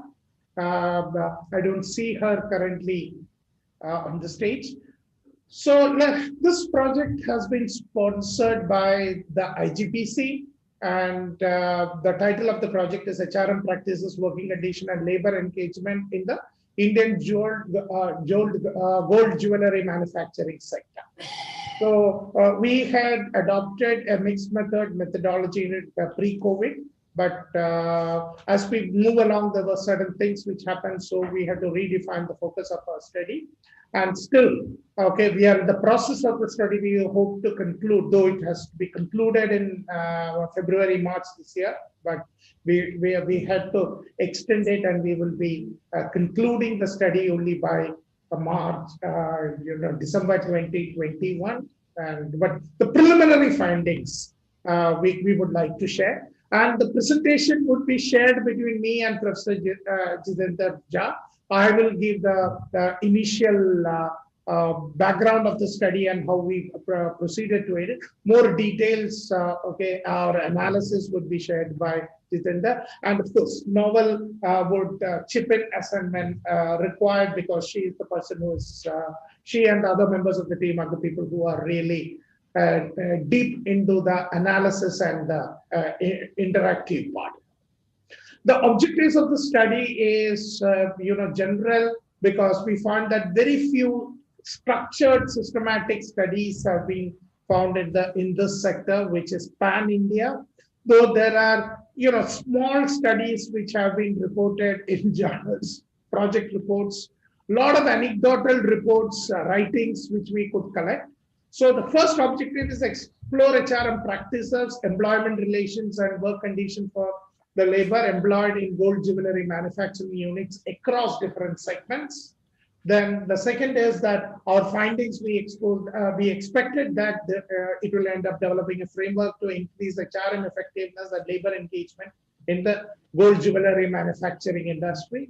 And then, of course, based on insights from these two, we wanted to also evolve certain regulatory policy, labor management, or enterprise level suggestions aimed at improving working conditions and ensuring business sustainability. Because as the mandate of and the philosophy with both me and Professor Jitendra believes is that what happens is that the HRM and the business have to go hand in hand, and good business requires good HRM, and good HRM definitely helps in creating sustainable business. It's a mutually reinforcing proposition, and that is the premise on which we are approaching. The next slide.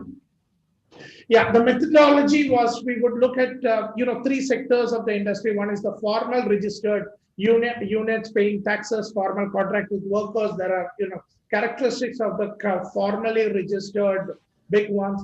There is semi-formal, yes, they are registered, but they use a complement of formal and informal sector practices, because a part of it will be formal, but they extensively rely on informal practices also, which we also might use a new term, which is actually called in the process of formalization, or even partly formalized. And this is a call which not many organizations, and we found there's a lot of organizations in that category. And then the whole informal sector operating in backyards, in small workshops, etc. They are what you call extremely scattered across the nook and corner of the country. So there are clusters in which they are acclimated. For example, like Calcutta, Bombay, the Zaveri Bazaar area. Employment is casual, migrant labor, unincorporated units, no social security or anything, which is your old backbone, large numbers about which even estimates are not. We decided that we will approach with both quantitative and qualitative, more exploratory interviews and method. And the participants for our sample study were top management, owners, association representatives, and even workers. The study was also supposed to be in 2 phases, but then post-COVID, the scope and focus had to be decided. We actually found it extremely difficult to reach out to the informal sector, and even the formal and the semi-formal sector, because of the nature of the industry handling extremely high value, community-oriented, or we would call it what you call as clannish in a way, and trust-based. It's to break barriers, get information, it takes time. And though we were lucky enough to get connected to a lot of enlightened entrepreneurs and senior leaders, owners and other leaders of particularly formal and some part of semi-formal sector through this methodology, the informal sector is something which we had to really leave out for the time being. And then we will come back with an appeal to all of you to help us to connect. And we don't know post-COVID what would be the shape of that old informal sector organizations which are going to come. The next one. Yeah, so the need of the study is actually very firm. The scope of the study covers everybody, and which I've talked about. The unique feature is that extremely labor intensive sector, both formal and informal, coexist in the value chain. even what you call as the highest level of barring maybe couple of the highest level of formal sector, rest everybody has what you call as in the supply chain, co-mingles both of them. And particularly down the supply chain, a large number of people are migrant workers, predominantly earning from certain specific geographies of the country. To such an extent, we would actually say there is a geographical fixation to that employment and natural chain of movement of people according to that, particularly in the manufacturing thing. It offers an extremely unique work context for the laborers as what you call, it's also a mix of mechanized as well as non-mechanized units. Okay, even within the operations, you would find certain level of mechanization and a lot of very what you call rudimentary type of operations. And since the value involved is extremely well, the need to understand the coexistence of both formal and informal jobs, and there is resource and skill dependency between both the sectors, and create so, and then try to say that how it can be innovative, how it can be sustainable is a big challenge. Yeah, the next slide.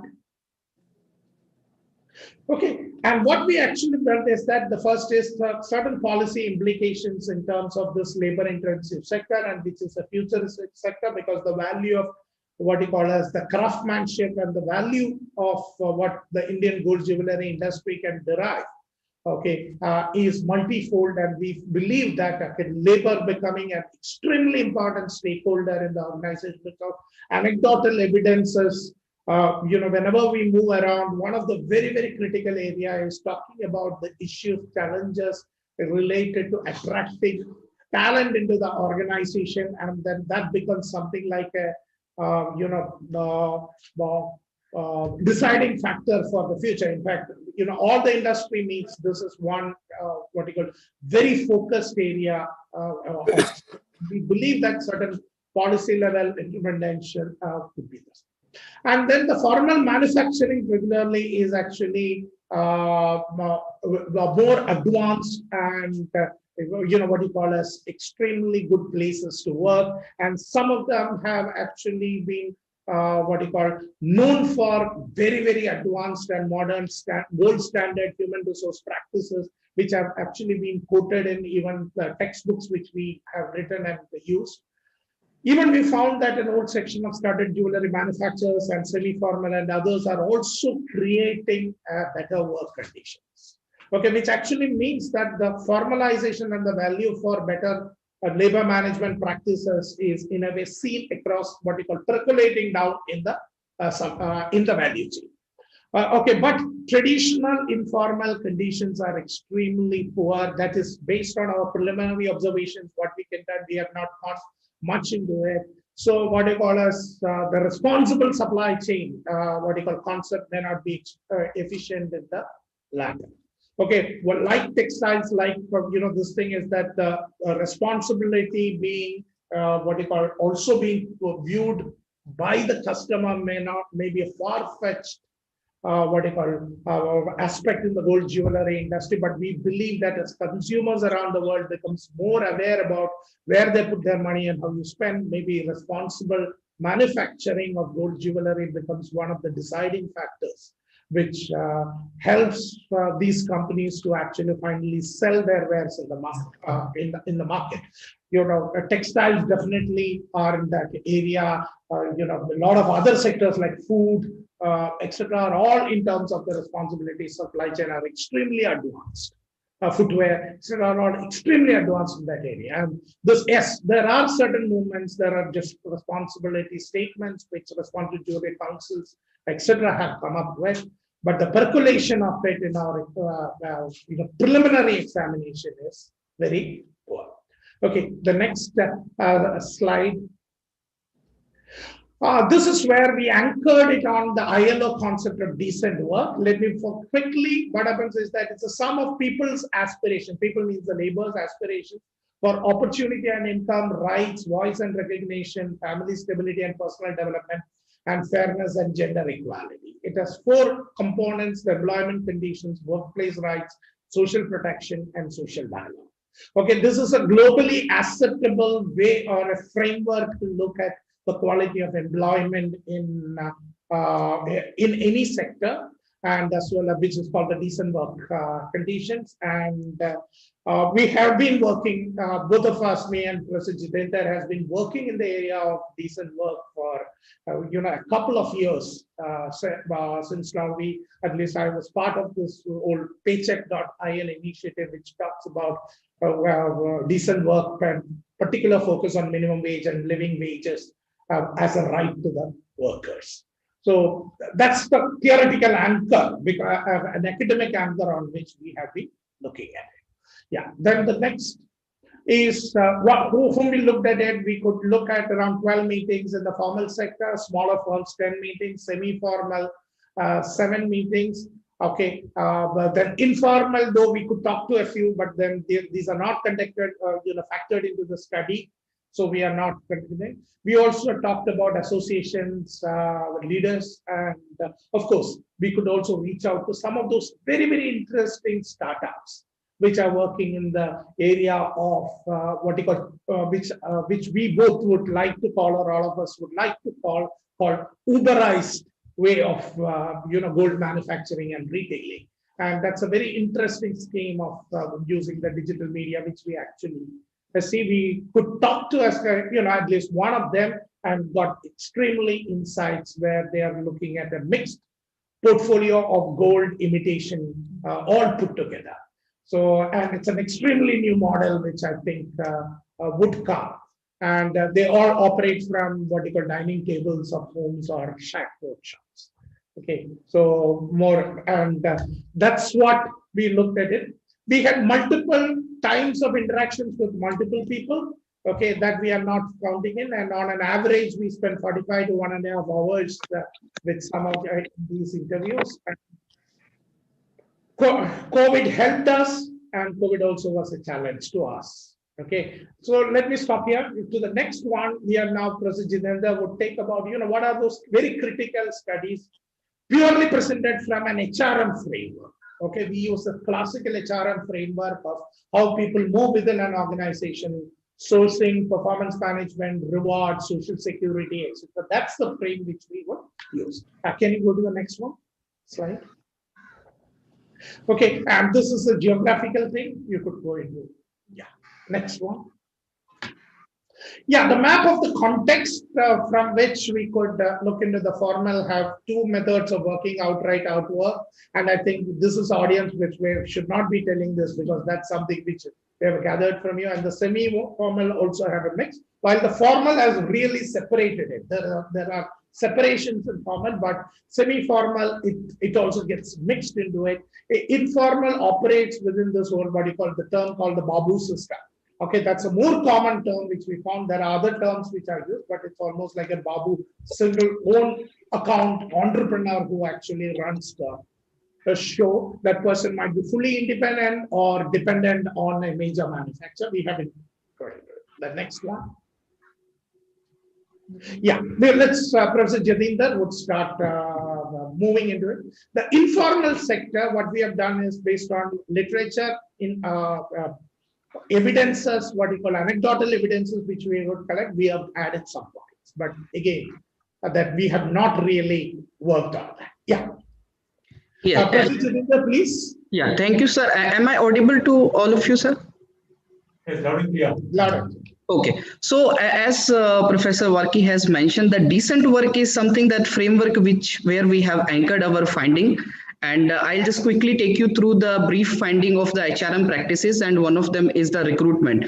So we categorize our finding into 3 categories: formal, semi-formal, and informal. And most of the organization where we have contacted and explored, we have found apprenticeship and the training program. The government.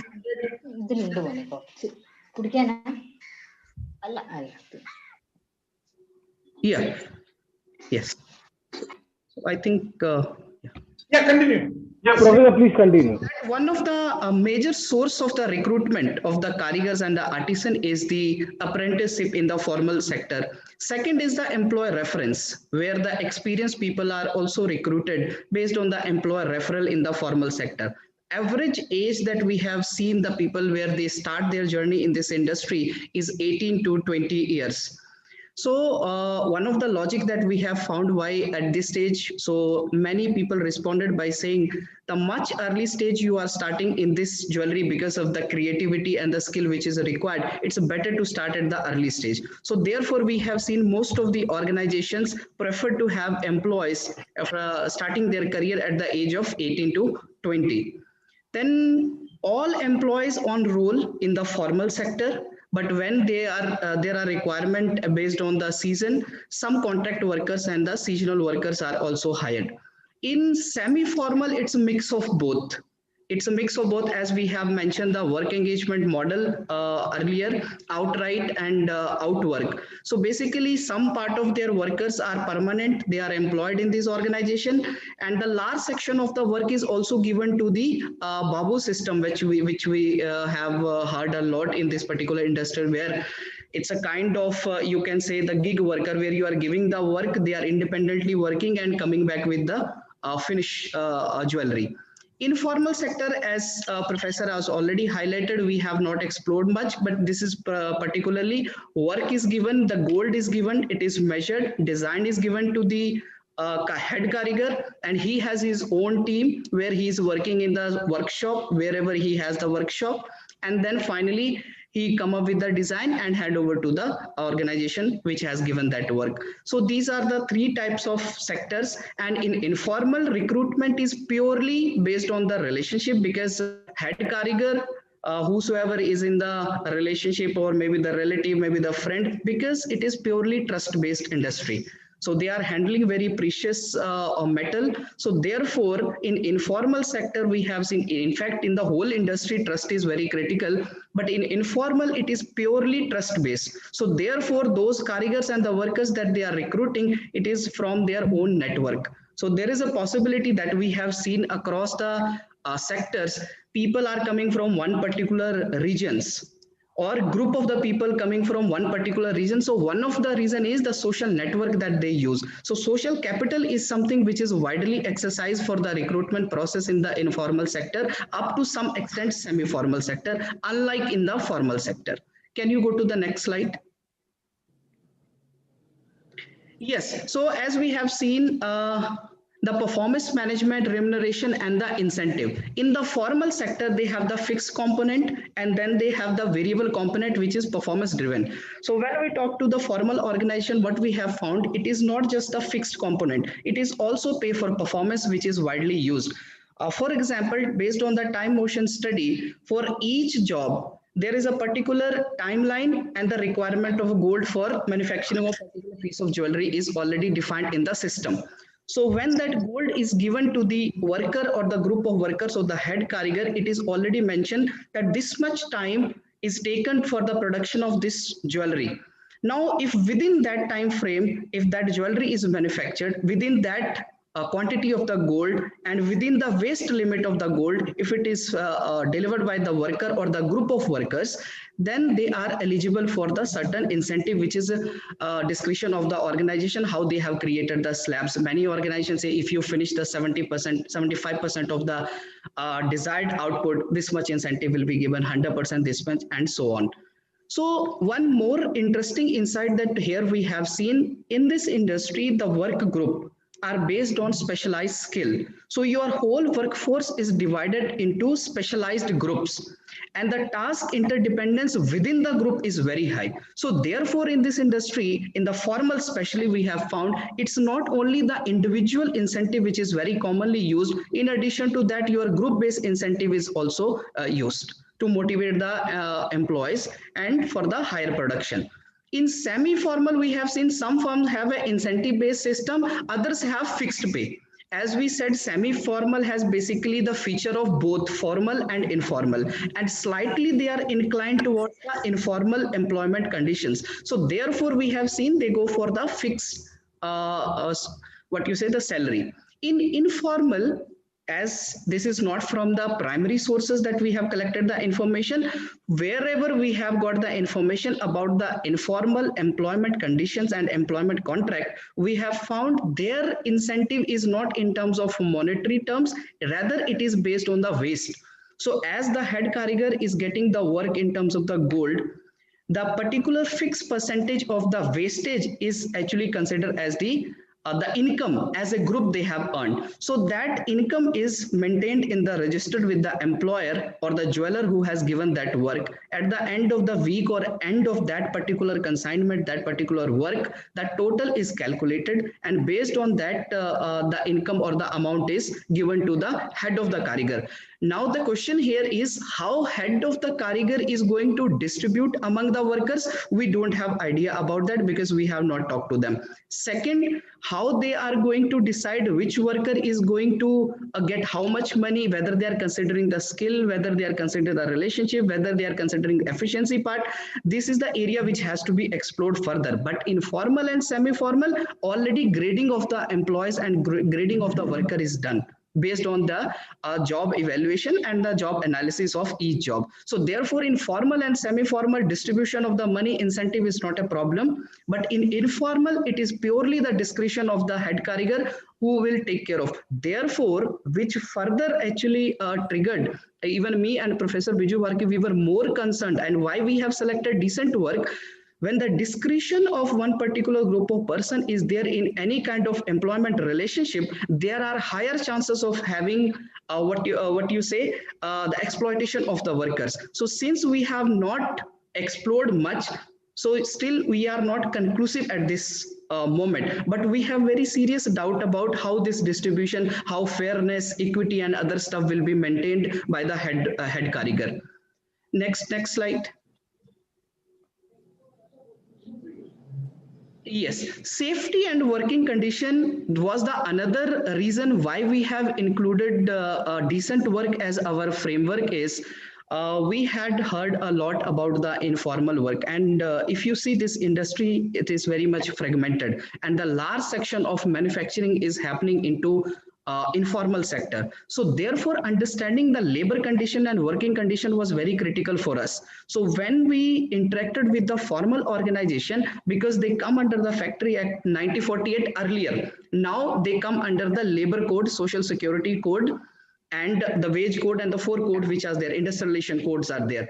So as per the labor codes, they are complying with the existing labor code provision with regards to the safety. For example, for the space, there is a legal provision in our labor laws. So they are maintaining that the space, how much space should be there, frequency of cleanliness, light, air, how you are handling the acid and any hazardous material, what should be the distance between your drinking water, washroom and other stuff, your all type of leaves, your annual leave, paid leave, maternity leave and other leaves. So all these compliances, most important, the safety aspect of it is mentioned, followed in the formal sector. Semi-formal sector also we have seen up to some extent it is maintained. In formal sector, one of the interesting thing that we have seen for handling the hazardous material, automated what you say setup is there, where machine is doing the mixing of what you say different type of acids which is required for the cleaning, polish and other in the casting also that is used.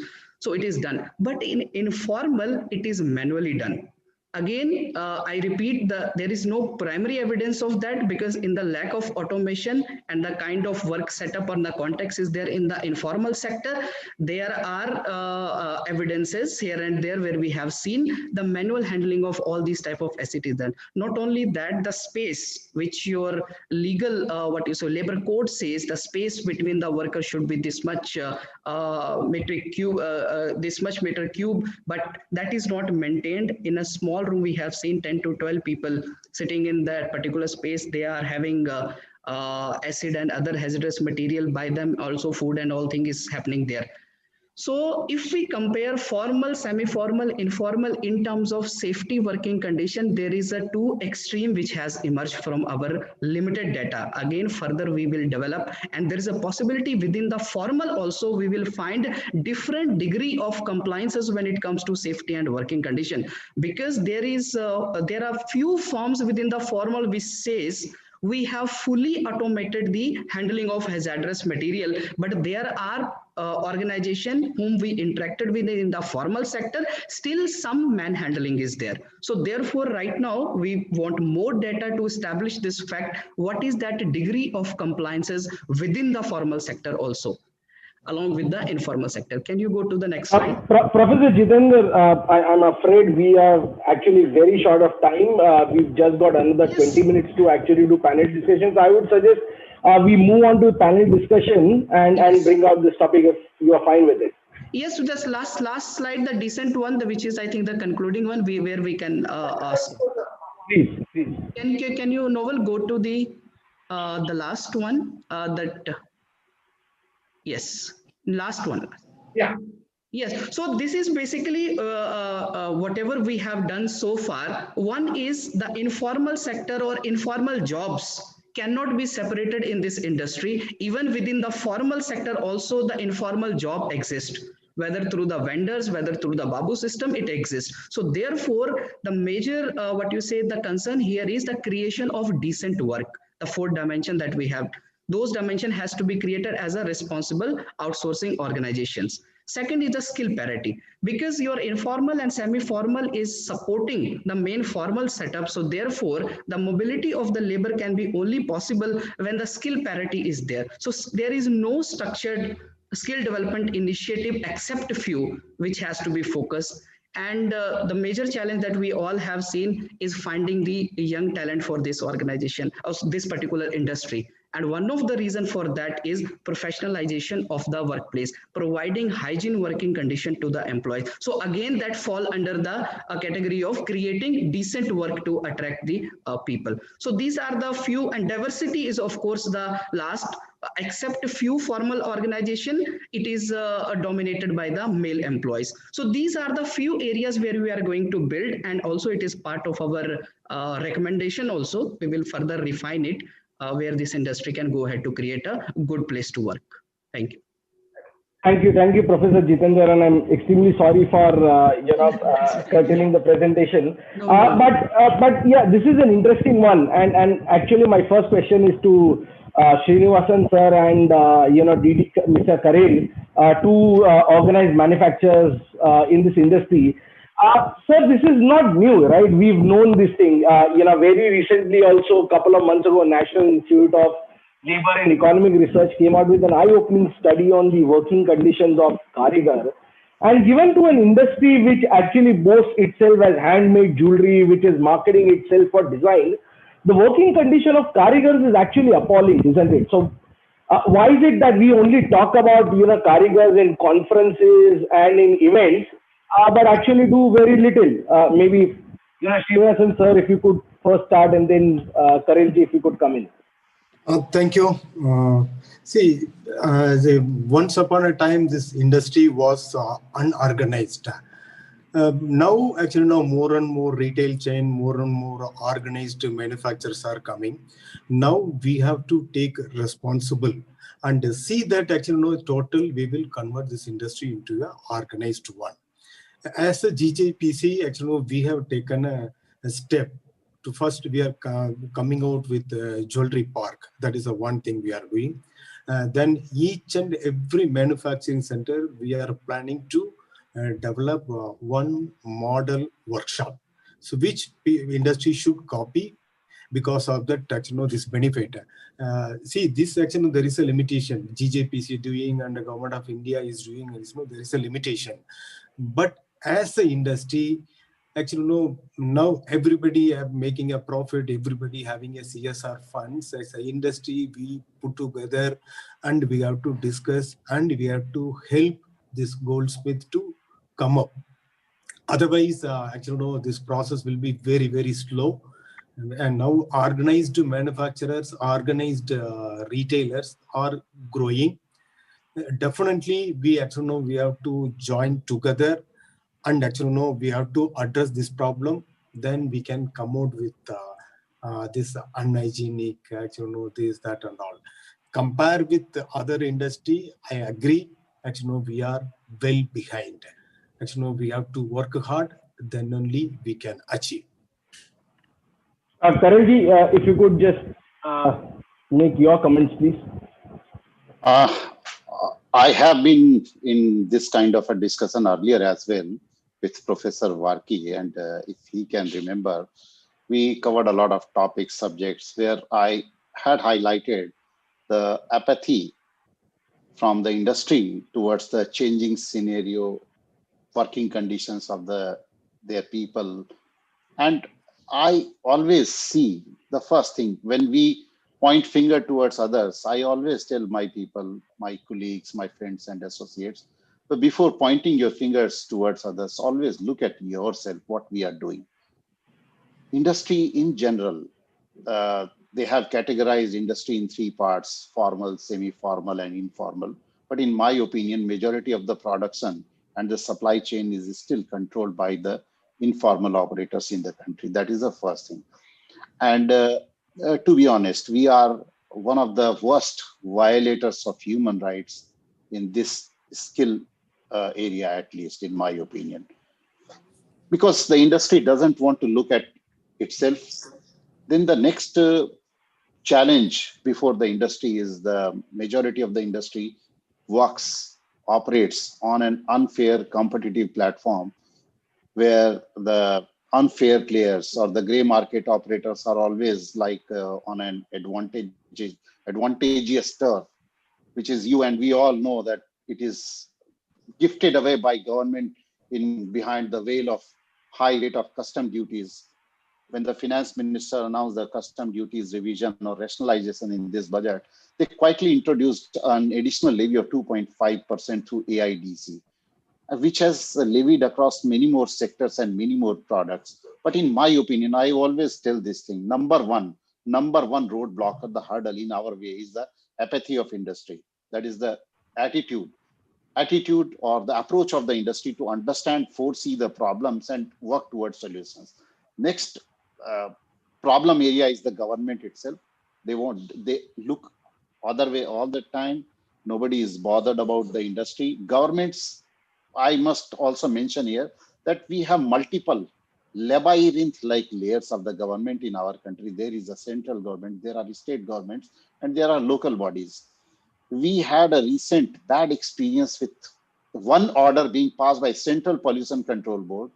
Then the State Pollution Control Committee comes with its own version of order. Then the Central Pollution Control Board comes into the pictures and orders something else. Then the State Committee again notifies its order on a different page, entirely different page. So I wonder, we are compliant, I don't worry, but I notice that many other industries or the industrial setups they're facing this danger because of these kind of orders where the government's left hand doesn't know what the right one is doing. And same is the case of the labor laws and labor codes as well. They are difficult to comprehend. Karanji, let me. You made an interesting point. Your second point you made before the pollution board and different governments working. Let me put that question to Mr. Asher. Mr. Asher, you are one of the leading jewelers of this country. Right? You very proudly market that you all source responsible gold. Is there now a need for retailers, and as Mr. Karel pointed out, to bring the plight of karigars to the fore, to market, to link it to your product, saying that I am buying product from a responsible manufacturer, like how it happens in US, UK. You buy sugar and it is written it's a fair trade sugar, or you buy eggs or you buy poultry, it is written that it is responsibly sourced. Why is it that retailers are not doing that? And the question I ask this is because you are probably the first retailer who is marketing yourself as responsibly sourced gold. Why not do that with jewelry? Yeah, thank you, Mr. Chirag. 100% I agree to that, because it is very important that the products what we are selling is responsibly or ethically sourced. Because if you go to any retail, because I'm from the retail industry, whenever a customer comes to our store, the way we display the product, the way we show show the product, how the service is given, and what the expectation customers have when they come to our store is very high. They are not just buying a commodity, they are buying a luxury, they are buying a consumable investment, and they are buying something which is very well connected with their emotions and sentiments. So when they buy with all these things, mostly like if there is a wedding or any other gifting to the loved ones, there is a lot of sentiments and love attached to it. But if they really see the whatever professor mentioned, if they really see the informal situation, how the product is manufactured, they will not have that same feeling. Like if you go to a restaurant, you have a proper seating, air conditioned.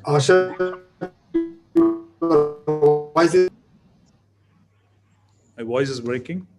No, please continue. Yeah. So if you go to a restaurant, these days you can see the kitchens are very much open. You can see how they prepare the food and all. So we get a lot of confidence. But if you really go to some kitchens of any restaurant, you may not eat from there. You may just leave from there. If you compare the same thing with the products what we are selling, and if you are showing the customer how the karigar is sitting, what is the working condition, they may not buy it. So we are strongly promoting the responsible sourcing and ethically sourced products.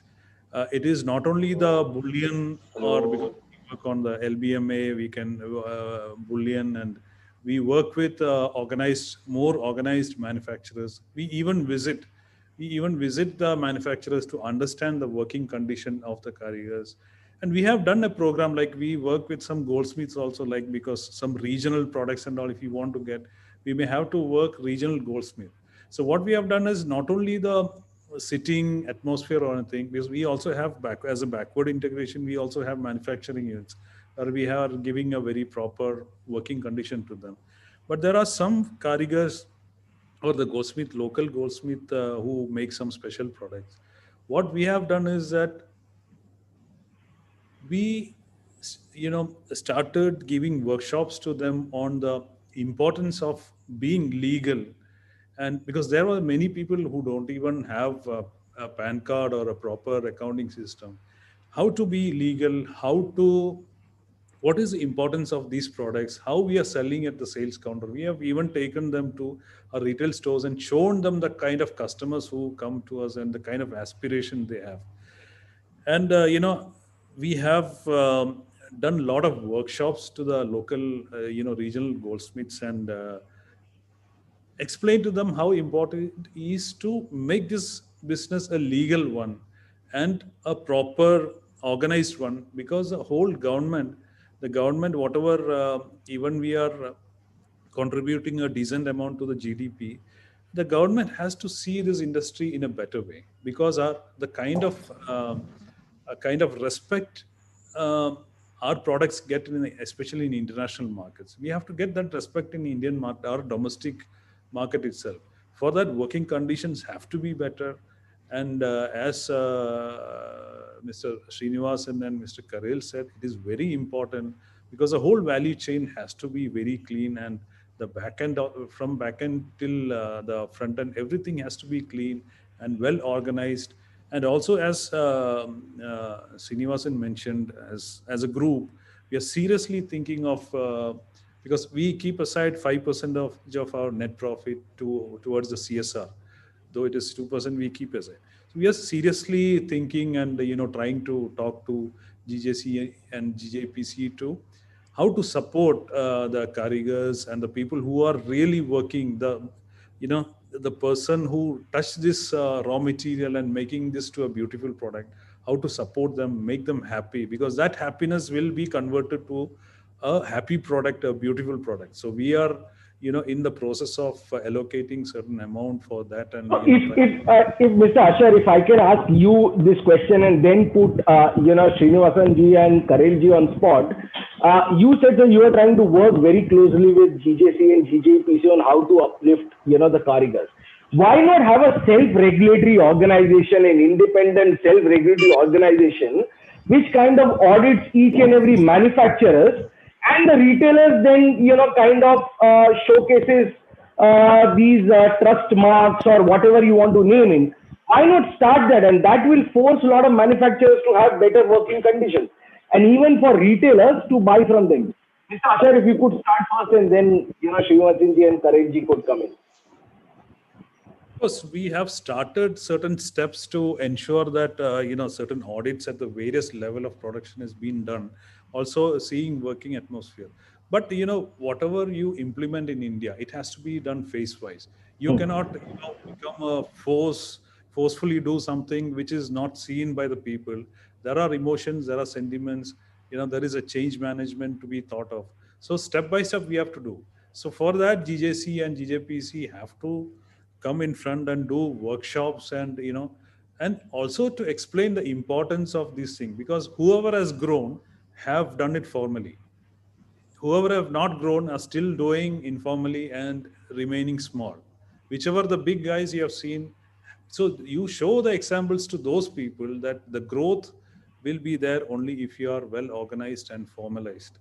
Otherwise, you will never grow, but you will think these are the profit where you make profits. You make them work in a weaker condition and you make profit there. But whoever have grown, I will always discuss, I'll always give example of Srinivas ji, because I have personally seen the factory and the kind of atmosphere, the working atmosphere. He has grown mainly because he have done it properly. He made a system there. Everything is perfect. So that has to be certain, those kind of examples have to be shown to others, mainly the growth, because he has grown with all this, proper organized working. And we kind of, the brands like us or many other chain stores, we discuss, our chain stores, we discuss internally.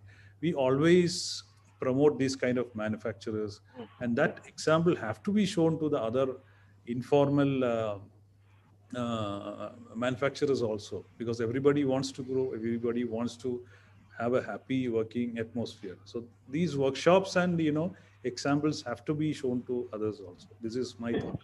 Srinivasan sir, Mr. Asher made an interesting point. He said, showcase these examples. If you get organized, you will grow, and that's absolutely correct.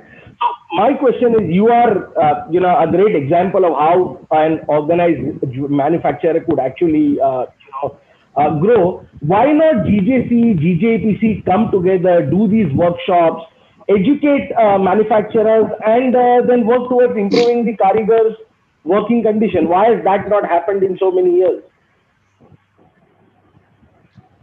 Actually, no, it is. I agree. This is a mistake.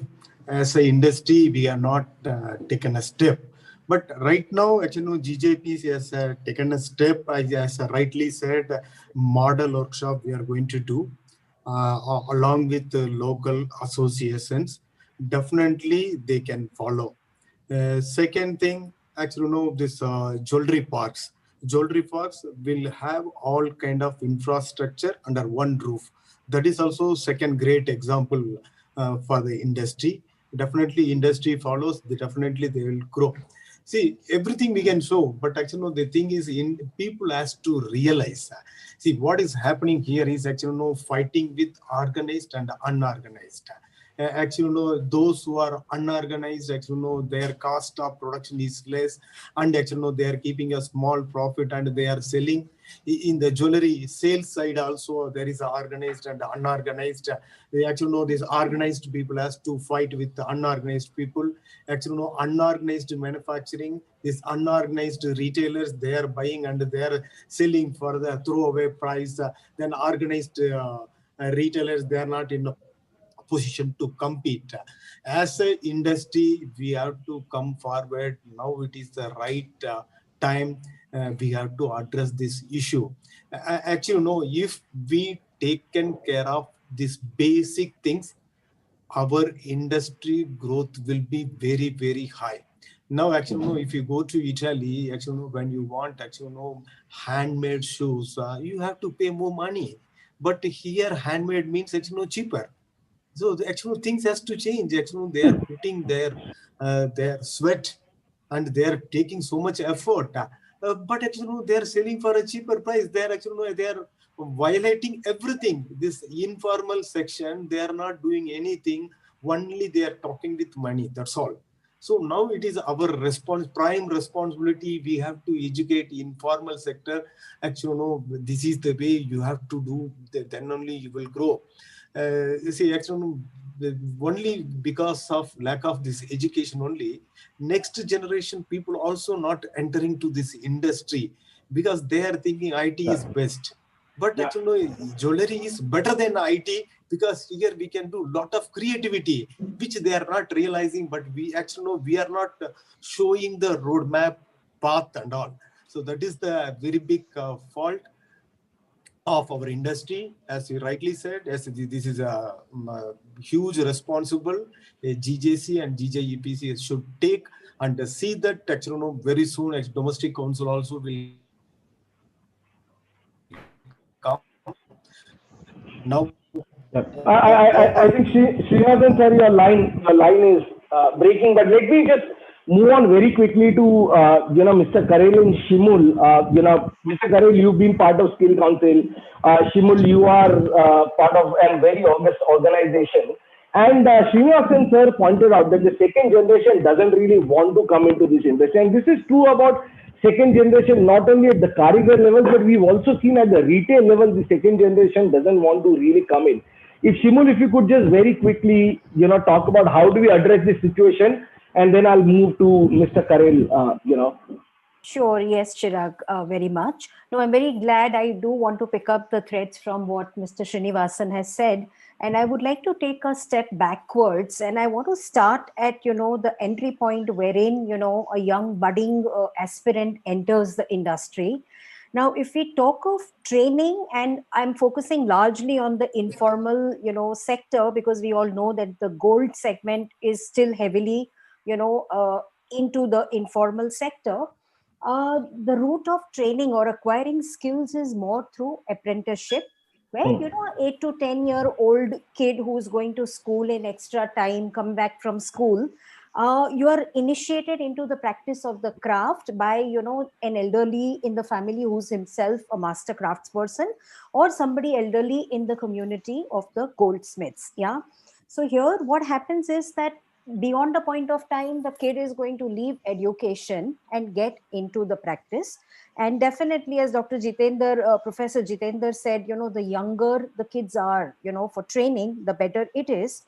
Now, here to me, what happens is, and the other approach is where in the mechanized sector, you have, training that happens on the job. So basically, when on the job training happens, it's also about trial and error kind of things. And, you learn as you proceed and you start doing more complex things. Now, the question that is, bothering me is that in both the scenarios, whether it's apprenticeship or learning on the job, basically, I see a great conflict between acquiring training related, to jewelry making versus pursuing formal education. So we are saying कि अगर आप jewellery में आओगे तो आप college नहीं जा सकते, आप बैचलर्स नहीं कर सकते, आप मास्टर्स नहीं कर सकते. Now, this is not going to be agreeable, and to me, this is the greatest barrier, which is not allowing, the next generation of workforce to come in jewelry, and goldsmithing, and it's not aspirational for them at all. So therefore, what I would like to recommend, and since GJPC and everybody is very cognizant and they are taking very proactive steps, I do feel that there is a need for formal education in goldsmithing. Okay. And why is formal education important compared to the way it has been going on already through apprenticeship mode or learning by doing and learning as you move along? I think what formal education in goldsmithing would do is it will take the candidates through a more structured learning, and it will bring them to a skill parity. It will introduce them to methods of learning and other things which are very universal in approach, and that will bring them on a level playing field. I think the second very important aspect of going through a formal education where you have recognized qualifications and all that is, it's going to also help the artisans at a softer level.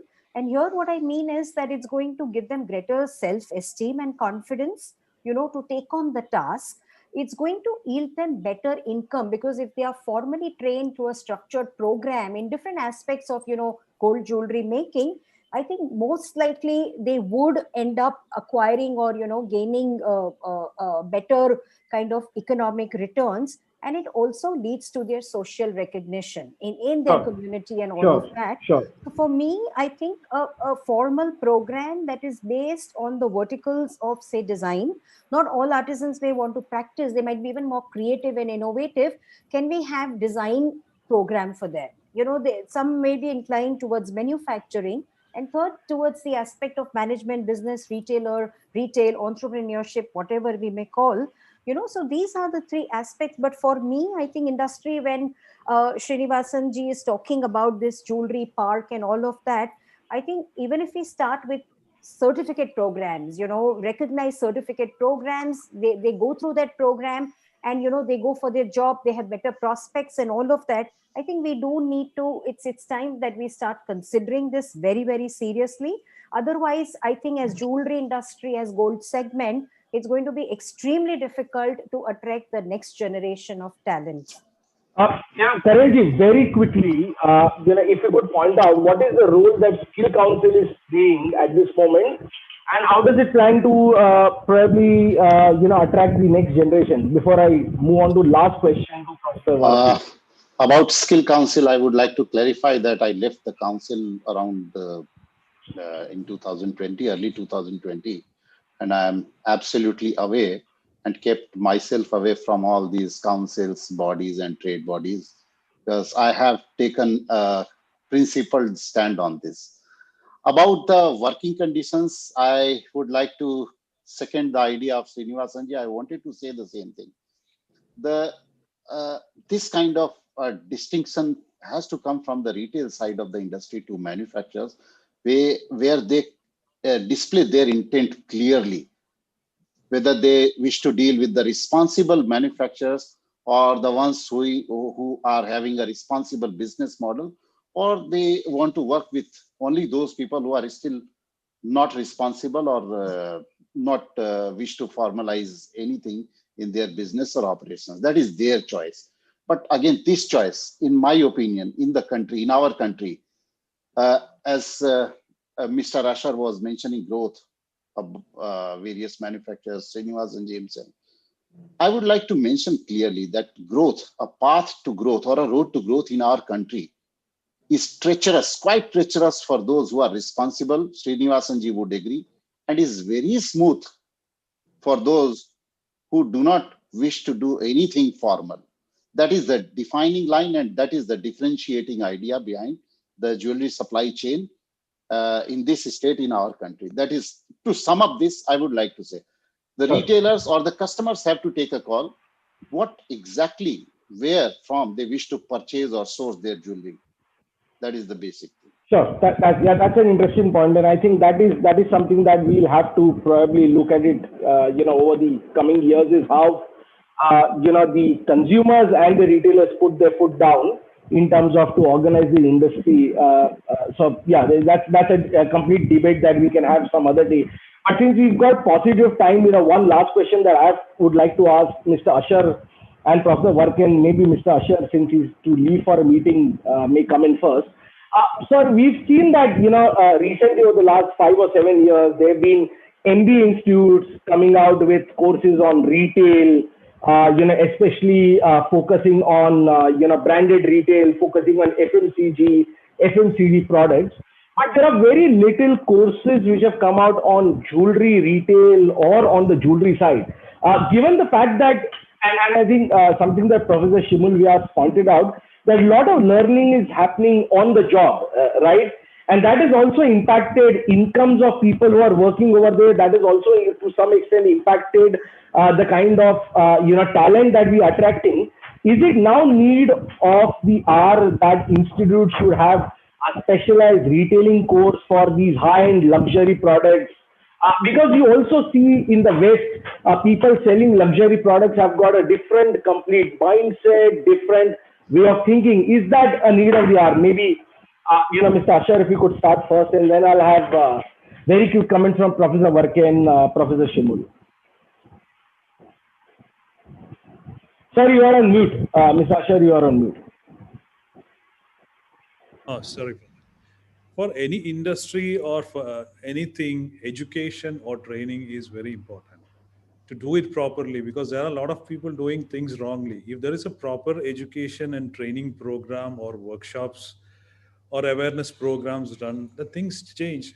Because during this COVID situation itself, there are a lot of webinars happening because it is very easy not to travel. Zoom is there, everything is there. People started learning a lot of things like this, whenever with this kind of technology and all the facilities we have, if we conduct like workshops and awareness programs and also start proper structured courses in this industry, it will help a lot.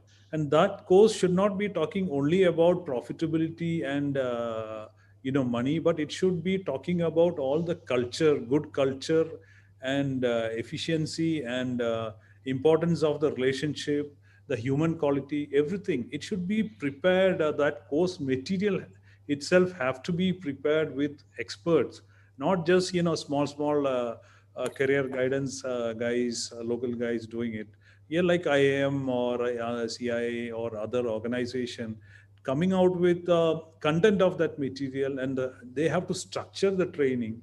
And if it spreads, it should be considered like a religion. It has to be spreaded. Anybody who learns it, it has to be taken to the next generation or to the people who's closely working with them. That has to be has to be a structured training and structured courses in this one.